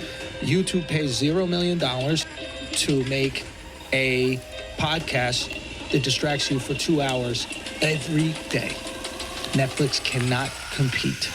Media's talked about like it's a pacification ray just meant to tranquilize you long enough to make it to the next ad break. Just blasting you with a fire hose of concentrated fluoride meant to sedate you. And this is actually what some people claim they want. A common complaint people have on why they tapped out of movies and television is that everything's too woke nowadays. I don't want to be preached at by a bunch of out-of-touch millionaires and their politics. We need to go back to simpler movies to escape all that crap, like Star Wars, where a group of rebels engaged in asymmetrical guerrilla warfare against a technologically superior evil empire, which doesn't have any parallels to anything like America in the 1960s. What the fuck are you talking about? I don't even know how you came to that conclusion. What the fuck do you mean the Ewoks are Vietnamese? No, they're little bears. To get into the woke phenomenon, we need to talk about the most persecuted minority in American history. Gamers. The gamer. Yes! Yes, finally. Yes, the gamers. The gamers are here. Yes. Now, I don't want to come across as tone deaf. I can say the G word. Hard R. I've reached levels of unemployment not heard of since the stock market crash of 29. Dude, I like how Paladins is so shit that they removed the splash art for characters because they stopped getting new splash art, so it just shows the character 3D like the model of the character now. They literally removed the splash because they're like, we're not introducing new splash art. It's like, this game is a real piece of shit, man. Oh my god, Hi-Res, this is some garbage. Anyways, come on, cue us up. All right, come on. You played Paladins? I mean, I don't remember the last. Let me open Steam. Let's see when the last time I played Paladins is. It says November. November was the last time I installed it and played it. I have 69 hours. 69. Nice. Didn't they kill it? It's been dead from the day that it got launched, okay? It's not a good game. It's not a good game. It's never been a good game, and that's why I love it. While you were out partying, I studied the blade. While you were engaging in premarital sex, I practiced the blade. While you wasted your days in the gym in pursuit of vanity, I mastered the blade. Don't! Dude, you can't make those fucking jokes! The shock value on that fucking took me out. Our people were brought into the sphere of public discourse in 2014 with Gamergate. Gamergate was a sprawling clash between Sargon of Akkad, Anita Sarkeesian, and Baron Horkonnen. Wait, not the last guy. Everyone sounds like a villain from Doom for some reason. The gist of Yeah, Anita Sarkeesian is such a cool fucking name, dude. Gamergate was a female journalist critiqued the video game industry for objectifying women and only having them as one-dimensional characters with big jiggly titties meant to serve the male gaze. Responses to this ranged from "that's gay" to "that is super gay." For the chronically online that were on the pulse of this controversy, some people agreed with her critique of the industry, some people disagreed, and a few people messaged her, "If you try to take away my big jiggly titties, I swear to God I will burn your house to the ground." You know, normal. They did more than that, to be clear. I assume he just doesn't want to bring the mood of the video down, but they did more than that, just to be clear. Let me just say, recently there's been this I actually like tourists. I hate gaming tourists that think that they can tell other people how the games should be. That say, woke? And it's like, you're not even fucking... Calm down. Just calm down. We're good. We're good. We're good. We're good. Gonna chillax for a second. Most recently, what comes to mind is this. People have been like, remember when Overwatch had to remove a pose from the game because it had too much ass in it? It's like, and now they're going all in because they see how much money Marvel's making. It's like, I hate you. I hate everything about you. I hate your lack of understanding of art. I hate your media literacy. I hate you as a person, fundamentally. The issue with Tracer's pose was always that it was Tracer doing the pose. That was always the problem. It wasn't that it was in the game. The problem was that it was the character doing the pose. There's a great breakdown that I've shown on this stream a handful of times. And this guy does such a great job explaining why. I think he's either like he's an artist. I forget that if he does like character design or if he does animation or maybe a mix of a few things, but he breaks down over the course of like 10-15 minutes why Tracer's pose was eventually removed, and he explains that it didn't fit her character, and that's why people were upset about it, because Tracer's character is very fun, very enthusiastic, very naive. Like, that's her character. It didn't really make a lot of sense to have that pose. And when they replaced the pose, it was still a good pose. It's not like they made her ugly or some shit. They just changed her pose to match her character. Her original pose wasn't very fun and exciting. Oh, here it is. It's this video. Maybe I can like skip ahead. Notice it's not the same pose, but what do we know about her from what Blizzard has shown us so far? Well, we know that she's quick. We know that she's friendly. We know she's heroic. Don't worry, loves. Cavalry's here. And she seems to genuinely care about what she does and who she does it for. But we also know that she's goofy. She couldn't put on a straight face if she had to. Now, the context for all the poses we're about to forgot she's British! Discuss is victory. These are the poses that your team of characters stand in when you win the game. So the goal of these poses, from an animation standpoint, should generally be to show how the character reacts to success. Maybe they're celebratory. Maybe they just stand all cool and heroic somehow. Whatever they're doing, given this game's aesthetic, they should at least strike a pose that looks right out of an illustration for a poster or something. So without further ado, here is the original Tracer pose, which Blizzard eventually opted to replace. Now I should say up front, this is not a terrible pose. I mean, it's not incredible, but let's go down the checklist. It's instantly readable, strong silhouette, good sense of physicality and weight distribution, and it's also pretty visually interesting. Lots of asymmetry in the limbs, a decent enough line of action. It's definitely not the best Tracer pose on offer, but it's certainly more interesting than this stupid pose. But then there's the big question. What does this pose communicate? What's the character doing? What does it convey about who they are? That's where this pose falls pretty flat, and it's where the complaints raised about it are dead on. I mean, her stance does maintain some of that lighthearted yet casual Tracer energy, but not nearly as much as some of these others do. This particular pose says nothing more than I'm posing for the camera, and that would be fine. Like I said, these are hero victory poses. Most everybody looks like they're posing for the camera. And it's not like every pose has to function as a character biography, but above all, they do still need to stay true to character, no matter what they're doing. And, well, alright, I've talked around it long enough. Everything about this pose is drawing attention to her butt. Like, all of it. The line of action down the spine, the straightened legs, the angles of the arms, her eye line, everything about the composition of this pose draws attention right here. The only reason to stand in that particular way is to say, hey, check out my butt. I've seen some people try to argue that other I saw her personality first. Get your mind out of Overwatch characters are doing the same pose, as if everybody's complaints about this Tracer example are arbitrary and ridiculous. And what? No. Look, yes, these poses have a character rotated away from us and looking over their shoulder, but the posture and stance of these poses have very little in common with the Tracer pose. The lines of action are different, and neither of these is built to draw attention to the character's butts, or to sexualize them in any way, really. Honestly, if anything, they're just kind of boring poses.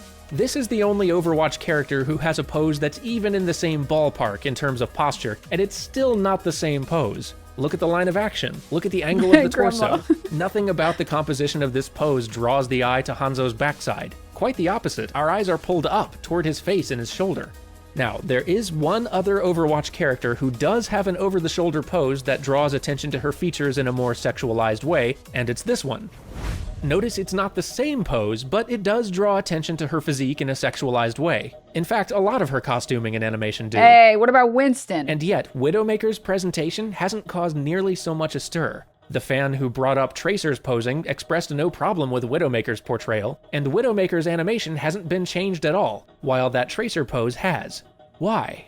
Well, Widowmaker's character is clearly a spin on the femme fatale archetype, the attractive or seductive character who uses sexuality to draw you in before wrecking your day. And we can argue over whether or not that's still merely a justification to objectify a character, but let's at least agree that sexuality is a somewhat key component of this character. Honestly, average France experience. As she's presented. You you're like, the food is supposed to be so good, and then you just get like 7,000 bedbugs eat you. That's why Widowmaker striking this pose works, and it's why Tracer striking this one doesn't. One of these poses stays true to the character, and the other one feels like it compromises the character for the sake of pandering, because it doesn't align with the Tracer we've been shown thus far. And clearly the Overwatch team ultimately felt the same way. So with all of that said, let's have a look at the pose Blizzard chose to replace the old one with. Alright, let's just go at this with the same criteria. Which I think, much better pose. It's just so much more fun. It fits the character. She's a lighthearted, fun little character. She's not like this sex appeal character, right? So it fits the character. It's good. And it's not like they've reduced her ass. It's not like they made her ass concave. You know, she still has her ass. It just has whimsy in it. Yeah, exactly. So I saw people being like, remember when they removed the pose and now they're showing Widowmaker's ass because Marvel's making money. It's like, you should never post again ever because you are so irritating to everyone. You refuse to even spend 5 seconds looking into the fact that the pose that was removed was for a different character because it didn't match the character. Widowmaker doesn't have any whimsy. She doesn't have any whimsy in her. It makes sense that they would give this skin to her in the way that they gave it to her. Right? Also, they've always shown Widow ass. Exactly. That's my point. They also still gave her some covering on it as well. So moving on. That's an issue I have that I always have to litigate because I, as an ex-Overwatch player, nobody plays that shit old game anymore. Sorry to the 4 Overwatch players in chat. As someone who spent way too many hours. Too, but you can only see during an emote. Don't ask me how I know. As someone who had multiple accounts and thousands of hours on each account, trust me, I was very invested. And I got really mad. I hate gaming tourists. I fucking hate them with a passion. Back to the video. Dialogue then shifted from the video games being misogynistic to the gamers themselves. A concerted I remember why I was on that. Anita Sarkeesian, over-sexualization of women. The problem in media and the problem in video games has never been that there are some women that are overly sexualized. No one's ever had a problem with Widowmaker, right? People's only problem with Widowmaker is that one time where, like, in her animation, does anyone remember this? I think it was in the play of the game animation. She would, like, put down her, like, lenses and then her ass would expand. Does anyone know what I'm talking about? That was the one thing that they were like, widow ass bigger animation. Please, no porn on YouTube, right? Is it not this one? Does anyone know what I'm talking about? I'm trying to like find. I'm not going to be able to find it. Safe search it's too fucked. There's too much porn, dude. There's too much Overwatch porn for me to find this. She had this like bug, I guess, in one of her animations where, wait, is this it? Bravest denim search in history. This one, in game, her ass would get bigger when she ulted. What was this? What was this? Who did this? Who did this? Meerkat. Anyways, happens to the best of us. Yeah, true. Oh, God. Moving on from all of that. People wanted to criticize video games and they wanted to criticize the perception or like the portrayal of women because they wanted women to be portrayed the same way that men were portrayed, right? Like you get to have sexy dude characters and then you get to have reserved male characters. Why can't we have the same thing with the female characters? Why do they always have to be the same fucking cookie cutter garbage? Like, why can't we have these like sex appeal characters like Widowmaker and then also have these like not so sex appeal characters like Tracer? Like, isn't more variety fun? Isn't it more fun to have more variety instead of having the same character trope over and over and over and over and over again? Like, Tracer not sex appeal? Well, sorry. The porn industry would disagree, but you get my point. Like, she doesn't explicitly exude sex in the way that, like, Widowmaker does. Yeah, for fan service, we have, like, you know, Widowmaker. We have, you know, Roadhog. We have a couple others. All right, moving on. It was made by the gaming journalist community to write a slew of articles about how the gamer was dead. We were a proud and noble people. We lived in harmony. The noob, the camper, the kid that would freestyle rap on Call of Duty party chats, until one day, the white woman attacked. This was the jumping off point for YouTube's right-wing radicalization pipeline. Creators such as Sargon of Akkad, Gavin McGinnis, and Milo Snuffleupagus gained notoriety during this time. When young men felt under attack by the culture, these YouTube personalities became a bulwark against the criticism and engaged in their own asymmetric warfare against the corporate media entities. The lines in the sand had been drawn for the culture war that was going to take place over the next decade. Waluigi is the ultimate example of the individual shaped by the signifier. Waluigi is a man seen only in mirror images, lost in a hall of mirrors. He's a reflection of a reflection of a reflection. You start with Mario, the wholesome, all-Italian plumbing superman. You reflect him to create Luigi, the same thing, but slightly less. You invert Mario to create Wario. Mario turns septic and libertarian. Then you reflect the inversion in the reflection. You create a being who can only exist in reference to others. Waluigi is the true nowhere man. Without the other characters he reflects, inverts, and parodies, he has no reason to exist. Waluigi's identity only comes from what and who he isn't. Without a wider frame of reference, he is nothing. He is not his own man. In a world where our identities are shaped by our warped relationships to brands and commerce, we are all Waluigi. Metronome hitting the backbeat. It's like syncopation or something, right? Asyncopation? I don't know. I don't remember shit from music class. To apply the postmodern analysis of Waluigi to our American entertainment system, we can start with the 1984 movie Ghostbusters. Set in the Reagan... Chatter, what does... I want to ask you what does this mean, but also I understand perfectly what this means. Waluigi's identity is the same as white people. I don't understand, and yet somehow I perfectly understand. It was an embodiment of the culture at the time. A ragtag boys club of blue-collar men kicking ass and saving the day. Going up against the nerds and the dickless Environmental Protection Agency. We'll use them as our Mario. Traditional masculinity, saving the damsel in distress, and slinging dick jokes. Then came the 2016 reboot, Lady Ghostbusters. Wait, it's just called Ghostbusters? I've literally only ever heard it referred to as Lady Ghostbusters. It's too late to change now. Lady Ghostbusters is our Luigi. Essentially the same skeleton as the original, but with a role reversal. In the Obama years, it was less a reflection of our culture than an attempt at a course correction to it. It didn't seem to have a problem with bosses sexually harassing their secretaries, but it posed the question, why can't a girl boss sexually harass her male secretaries? Chris Hemsworth played the himbo hunk with a room temperature IQ that the lady Ghostbusters salivated over. Now's your moment. Pull it out. Oh, sure. I feel like a lawsuit waiting to happen. The movie was released in the summer of 2016, when all of Hollywood thought Hillary Clinton would be a lock for the presidency. The film suffered a similar humiliation to Clinton, being negatively panned by audiences and was a box office flop. The response by the creators was to blame the audience for the poor reception. They called the fan base racist, sexist, all the ists you can think of. I saw someone say the movie failed because of misogynoir, which is a new word for hating black women, I guess. They really need to workshop that one, because it sounds too sexy right now. It's like a cologne that It does sound too sexy. Johnny Depp would sell. Leslie Jones is a dumb bitch. Such by Dior. The backlash then fueled the creation of the monstrosity Waluigi, the inverse to Lady Ghostbusters, Lady Ballers. The reactionary swinging of the pendulum. Oh, no, not Lady Ballers, dude. I think that was the one time where I was like, I couldn't finish that. We started watching that on stream and I was like, I'm not watching the rest of this. This is too bad. I refuse. Whereas the toxic masculinity of the 80s was subconscious and not altogether harmless, wasn't deliberately malicious, the new wave has gone septic. Their thesis statement is nothing besides we are not Lady Ghostbusters. Boys are better at everything. They're better at basketball, MMA. That goes without saying. And running, and javelin, driving, parking, most of the STEM fields, rock and roll, opening pickle jars. They don't know what they are, only what they're not. Anti-woke, anti-DEI, anti-establishment. The Daily Wire, PragerU, and... Wasn't there a female archer that beat, like, the male archers and then they made it not co-ed anymore after that?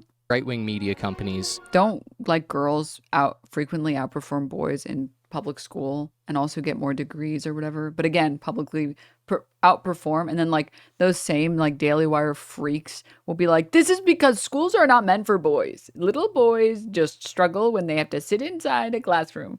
They can't help it. They're just different and they need more love and attention from mommy.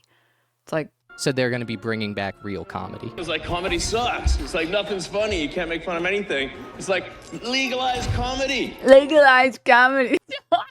How is he real? How is he real? Did you guys see him making fun of what the fuck is the guy's name? Bill Gates for looking empreg when he looks the way he does? Dude, what is with Twitter recently? Twitter just like doesn't even show me tweets anymore. What the fuck is wrong with this website? Hold on. Where did I put it? Chat, are you hiding it? Here we are. He tweeted this out. In case you need to lose a boner fast. And it's a picture of Bill Gates. And then it's the empreg emoji. And then he reposted it on May 20th. He's like, this one was so funny. I'm going to post it again. And it's like, we have photos of you. We know what you look like. This isn't Jeff Bezos posting it. This isn't Mark Zuckerberg posting it. Your homie, dude. Your homie. Donald Trump said you took the fat shot. And he said, it's not working. And it's not working, Mr. Elon. I mean, my good friend. It's not working. You took the fat shot and we can tell it's not working. Legalized comedy.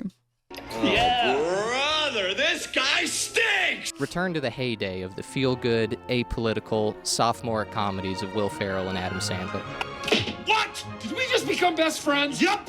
Do you want to go do karate in the garage? Yup! The movie Lady Ballers, directed by Daily Wire CEO Jeremy Boring. I bet the board is spelled B-O-R-E-D. I swear to God, that's his real name. Was marketed as a comedy that harkens back to the 90s and early 2000s. These people have no idea how to accomplish that task. It's as if the art of making a lighthearted comedy is a lost technology, like how the Egyptians built the pyramids. They are so off the mark of making something like Step Brothers or The Hangover, they must be sitting in the editing bay coming up with conspiracies on how Adam McKay was helped by extraterrestrials. The movie is just as pedagogic or preachy as any of the woke movies that they spent their careers rallying against. Of course your divorce is affecting your daughter. 70% of all people in prison come from broken families. She's twice as likely to do drugs, twice as likely to drop out of school, 4 times as likely to have trouble fitting in, 3 times as likely to end up in therapy, twice as likely to commit suicide. It's condescending, spiteful, putting political messaging over any sort of story or character development. These transhumanist tech oligarchs and nihilist college professors have already convinced every self-righteous housewife with Munchausen by proxy to sacrifice their kids on the altar of false virtue. You cannot do a funny impression of somebody that you hate with all of your being. You just did that entire story to what? To make a name for myself? To get clicks? To gain power? What part of I'm a journalist do you not understand? I'll cancel you. The characters in Lady Ballers Dies of cringe. Dies of cringe. I'll cancel you. Chat, like I said, that's the only movie that I refuse. Like, I can't finish it. And I don't want to finish it. There's no part of me. I don't know that I could. I think if I tried to, my organs would start failing. I don't know how it ends, and I never want to know. Despise each other to the level of your parents arguing with each other at the Cheesecake Factory the night before their divorce. You never listen to me. You never listen to me. Oh, is that what I sound like? Oh, well, who am I? Dear, I lost our kids' college money sending Amazon gift cards to an Indian man pretending to be my girlfriend. Dear, I'm retarded. It's like, yeah, I mean, those are impressions, but I don't think that their child sitting on the other side of the table is going to find it very funny. Here's what the funniest comedian of all time said about making jokes about groups of people. You need to tell a black joke like you're talking to your black friends. You got to tell jokes about women like you're talking to your sisters. You got to tell jokes about white people like you're talking to your white friend. This movie wasn't made to be enjoyed by women or Democrats or gay people. It was made as a spite project to pander to an in-group. And my problem with it isn't that it's conservative, it's because it sucks ass. There's plenty of great movies that are made by conservatives and are conservative in nature. Clint Eastwood's Gran Torino, Mel Gibson.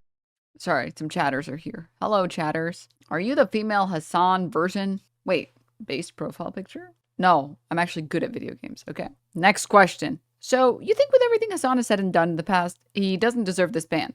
You don't even know that. Like, you don't know that. You haven't even asked me my opinion. You just said a sentence and assumed that it was correct. It's like, I know that grass is red. And it always has been and it always will be, and there is no other color for grass. You think this for sure. You just made that up, chatter. I know I'm late to ask this question, but you're in the Hassan Protects Me club, so I wanted your opinion. And if he gets permanently banned, do you think he'll change your content or double down and maintain course? I'm just asking for my dog. Okay, 1, way too parasocial. I'm gonna be real with you, fam. Bring it back a notch. Bring it back. All right, 2. Sorry, your dog. Your dog is way too parasocial. Your dog is you tell your dog, you out of control. You out of control, big dog. You gotta calm down. Next. I never said that. You made this up.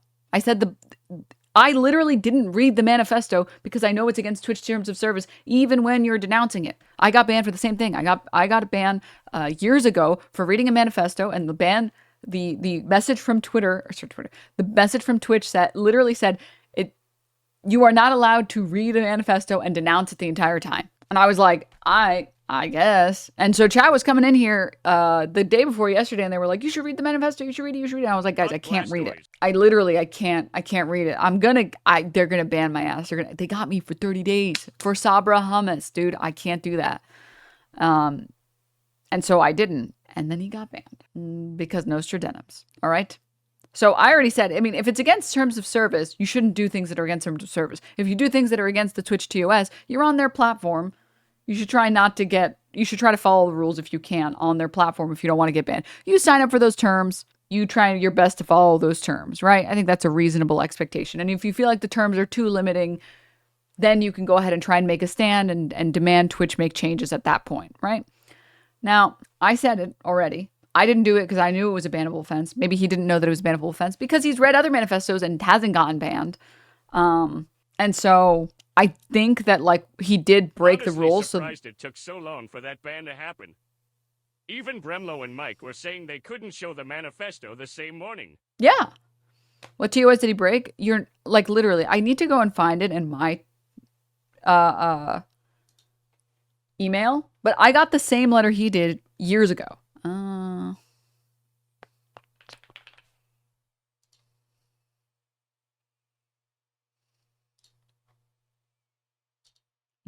I got this same letter years ago when I read a manifesto on stream and covered it and denounced it. But I got this letter too, where it says, reason, improper handling of terrorist propaganda, sharing content related to or to. Examples of violative conduct include, but are not limited to, showing a violent extremist manifesto on stream while denouncing it. That is a bannable offense. Showing it while denouncing it is a bannable offense. Which, again, I got banned for this years ago, and I was like, I'm not falling for this again. I'm not going to get banned for it twice. Fool me once, etc., etc., etc. So, yeah, I mean, I think he deserves the ban for consistency. Now, if people, I think, fight Twitch and say, I feel like we should change this policy going forward, I think that that's a reasonable thing, right?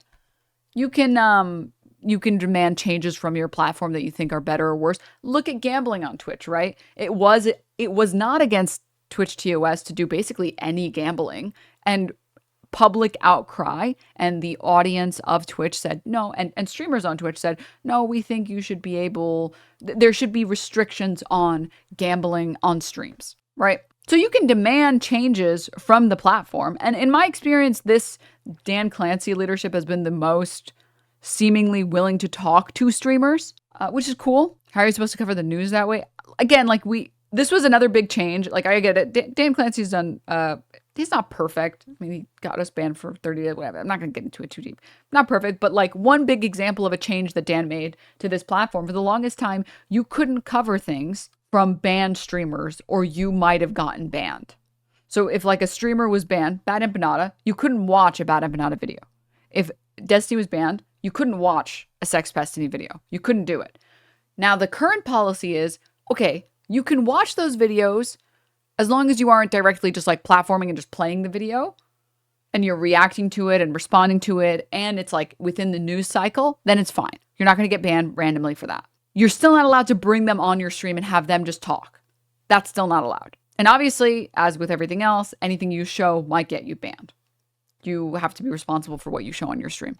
So like that was one thing that like Dan Clancy was a big part of making that change, making it possible to watch content without being worried about getting fucking banned because you're reacting to something crazy somebody else said who happens to be banned, which again was it's a good policy. That was a good policy change. I wouldn't be surprised if we see a change in this policy as well with enough, outcry. If enough people feel like this change is deserved, right? So yeah. Why wasn't Hassan banned for all the other manifestos he read? I mean, why are green card holders being deported for speech that goes against U.S. foreign policy? We have to keep bombing Gazans, dude. You don't get it. We haven't spilled enough Gazan blood. Once we get to that number, then we can be happy, okay? Another, 2 million children. Anywho, that's it. Just wanted to clarify those things, respond to that stuff. This chatter wrote something and left, so I'm not going to respond to that. And I think we caught up. All right, moving on. Gibson's Apocalypto, the first Incredibles, arguably, or any of the Vince Vaughn movies from... Why are you agreeing with him getting banned, huh? No, I'm saying I get why Twitch banned him. It makes sense why they banned him.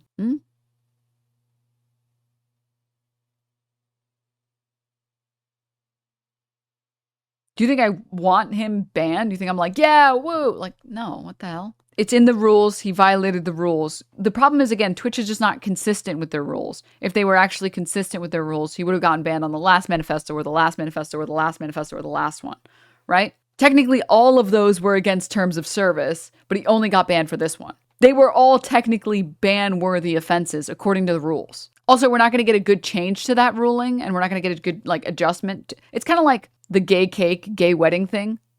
You have to find a bakery that eventually says, no, I won't make you that cake. So you can actually take them to the courts or to the court system. So you can eventually take them to the Supreme Court so you can fight for people's rights. It's sort of the similar, this is gay cake. Hassan is gay cake, if you think about it that way. Where like you can't, it's harder to demand change from the platform unless you see what needs to be changed. So I think like within the context of what happened, it makes sense that he got banned. And I don't think we can really get changes to that policy unless we get a ban off that and Twitch reestablishes the policy in a different way and says like, okay, fine. If you're covering something, as long as you're covering it because it is relevant. You're not allowed to randomly bring up manifestos that are older. You can only bring them up if they are currently trending right now because something just happened. And you're not allowed to read any portions that actively call for violence. Then okay, I think that would be a good change. I think that's a better policy than this. I think this current policy is stupid. All right. From the early 2000s. The difference was they used to have a humanity to them. Vince Vaughn would be the sarcastic, everyman protagonist trading blows with the beta male liberal. But at the end, there was some sort of commonality where they're like, all right, you're an annoying pussy, but I'm kind of a stupid asshole. Can we just get along and get through this wedding? The modern anti-woke content gives no quarter. There's no olive branches. There's no attempt at understanding. It exists as a power fantasy where the main character is an audience stand-in that's always right, just destroying their political opponents, knocking over straw men with the lack of nuance fueled by the Twitter-poisoned mind. You might be inclined to write off the Daily Wire as propaganda, but that's not the correct term. Propaganda is a form of communication used to influence or persuade an audience to further a political agenda. Their content isn't made to lure a politically neutral audience into their ideology. The origin of these channels are SJW owned, libtard destroyed content where a grown man with a research team and printed out statistics corners teenagers on their way to a Comp 1 class to try to make them look like dumbasses. These aren't designed for liberals to come around and see things their way. They're made as a catharsis for people that already hate liberals. And I get it, they're annoying. Propaganda is supposed to separate you from your way of thinking. A grifter's job is separating a market demographic from their money. Selling anti-woke coffee and razor blades. If you've had enough of the woke bullshit and you're tired of paying companies like Harry's and Gillette to hate you, because they see people's alienation and frustration with the system as an opportunity for them to line their own pockets. It's an insult to the audience's intelligence that they make content that doesn't challenge their worldview or perspective. They say, we already know what you think and feel, and we want you to stay right there, because that's how we know how to sell to you. So is that it? Everything is shit? Hollywood is shit? The mindless brain rot is shit? The political grifters are shit? With you, somehow the wires have gotten crossed and everything looks and sounds like shit to you. It's a condition called being a cynical asshole. Oh no. Yes. Is everything good in the past? Of course not. There's still great art being made every day. It's just going to be harder to find now. The algorithms are designed so the content that rises to the top is often mindless clickbait, engagement farming, or people exploiting your anger and disenfranchisement. Great art is still being created, probably now more than ever, but you're going to have to pan for it like gold. If you find anything worth your time, hang on to it for dear life. Share it with your friends. Go support local bands in your city. Become a small-time patron of the arts. In a world where attention is a commodity, the only democratic control we have is not to look.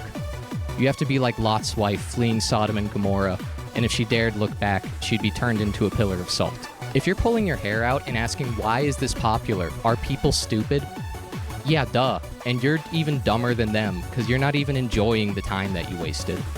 It's like eating a whole plate of Twinkies and going, ugh, I hate Twinkies. Disgusting slop made to demoralize us. The West is dead. Yeah, man, no one told you to eat the Twinkies. They were just on the shelf. You have the choice. Give everything a chance, but once you know you don't like it, just disengage. If somebody says, hey, did you see that Ian Miles Chong tweet? Go, sorry, brother. Only tweets I hear are the birds on my back porch. Become fully grill-pilled. I'm almost 30 years old. I shouldn't have an opinion on Mr. Beast. Does the Fresh and Fit podcast suck? Or am I just not a Cuban man in the Miami dating scene? Does the Daily Wire suck? Or am I just not the most divorced man at my local cigar lounge? I like 90s anime and ska punk. It's not like if I sat down with those guys, I would convince them that Neon Genesis is the pinnacle of art. The Fresh and Fit fan would be like, hey B, I'ma keep it real with you. This shit mad gay and retarded. This Shinji jit, he just like a little bitch, you know, freaky ass jerking his little dick in Asuka's hospital room. That shit nasty for real. Daily Wire fan is like, this Shinji Ikari needs to pull himself up by his bootstraps. I mean, his father owns the company and he's still dropping the ball. It's called responsibility, pal. Get your ass into gear. It's not for them, the same way their shows aren't for me. I used to be the main target demographic for most of the content that was being produced. Now I'm just a smaller piece of that pie chart, but it's still being made. The Banshees of Inisherin came out a few years ago without any fanfare, and it's one of my favorite movies of all time. Black Country New Road is one of the best rock bands in the era where everyone was saying that rock is dead. I'm finding new artists and musicians that inspire me every other week. And if you don't see anybody making things for people like you, make it yourself. With Geico, we can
you. Thank you for the 5 gift subs. Aspen Gold on top. What do you want, a cookie? At least fucking, dude. Wipe up if you're gonna suck his dick in front of everybody. Jesus. Kiss your mother with that mouth, dude? Come on, that's fucking disgusting. That's a biohazard, dude. What the hell? Ew. Seek help, man. Also, come on, he's a bottom. And it's driving me crazy. Be real. Just be real. Just be real. I know my old man yaoi when I see it, okay? I'm an expert, people. All right. Joel, thank you for the 10 gift subs, by the way. Conjure, thank you for the 5. Thank you guys so much. Bro, for real, is a pillow princess. He just sits there and does nothing. That's not true. Sometimes he goes, yeah, I mean, this is obvious. I mean, this is like, everybody knows this. It's true. It's true. This is what people think. Yeah, there it is. There it is. There it is. Based. Yeah, that's what he does. It's like, come on, dude. That guy, you think that guy's a top? Let me guess. You're looking to sell a bridge to somebody. Don't think that all of us are as gullible as you. All right? Come on. Oh my God.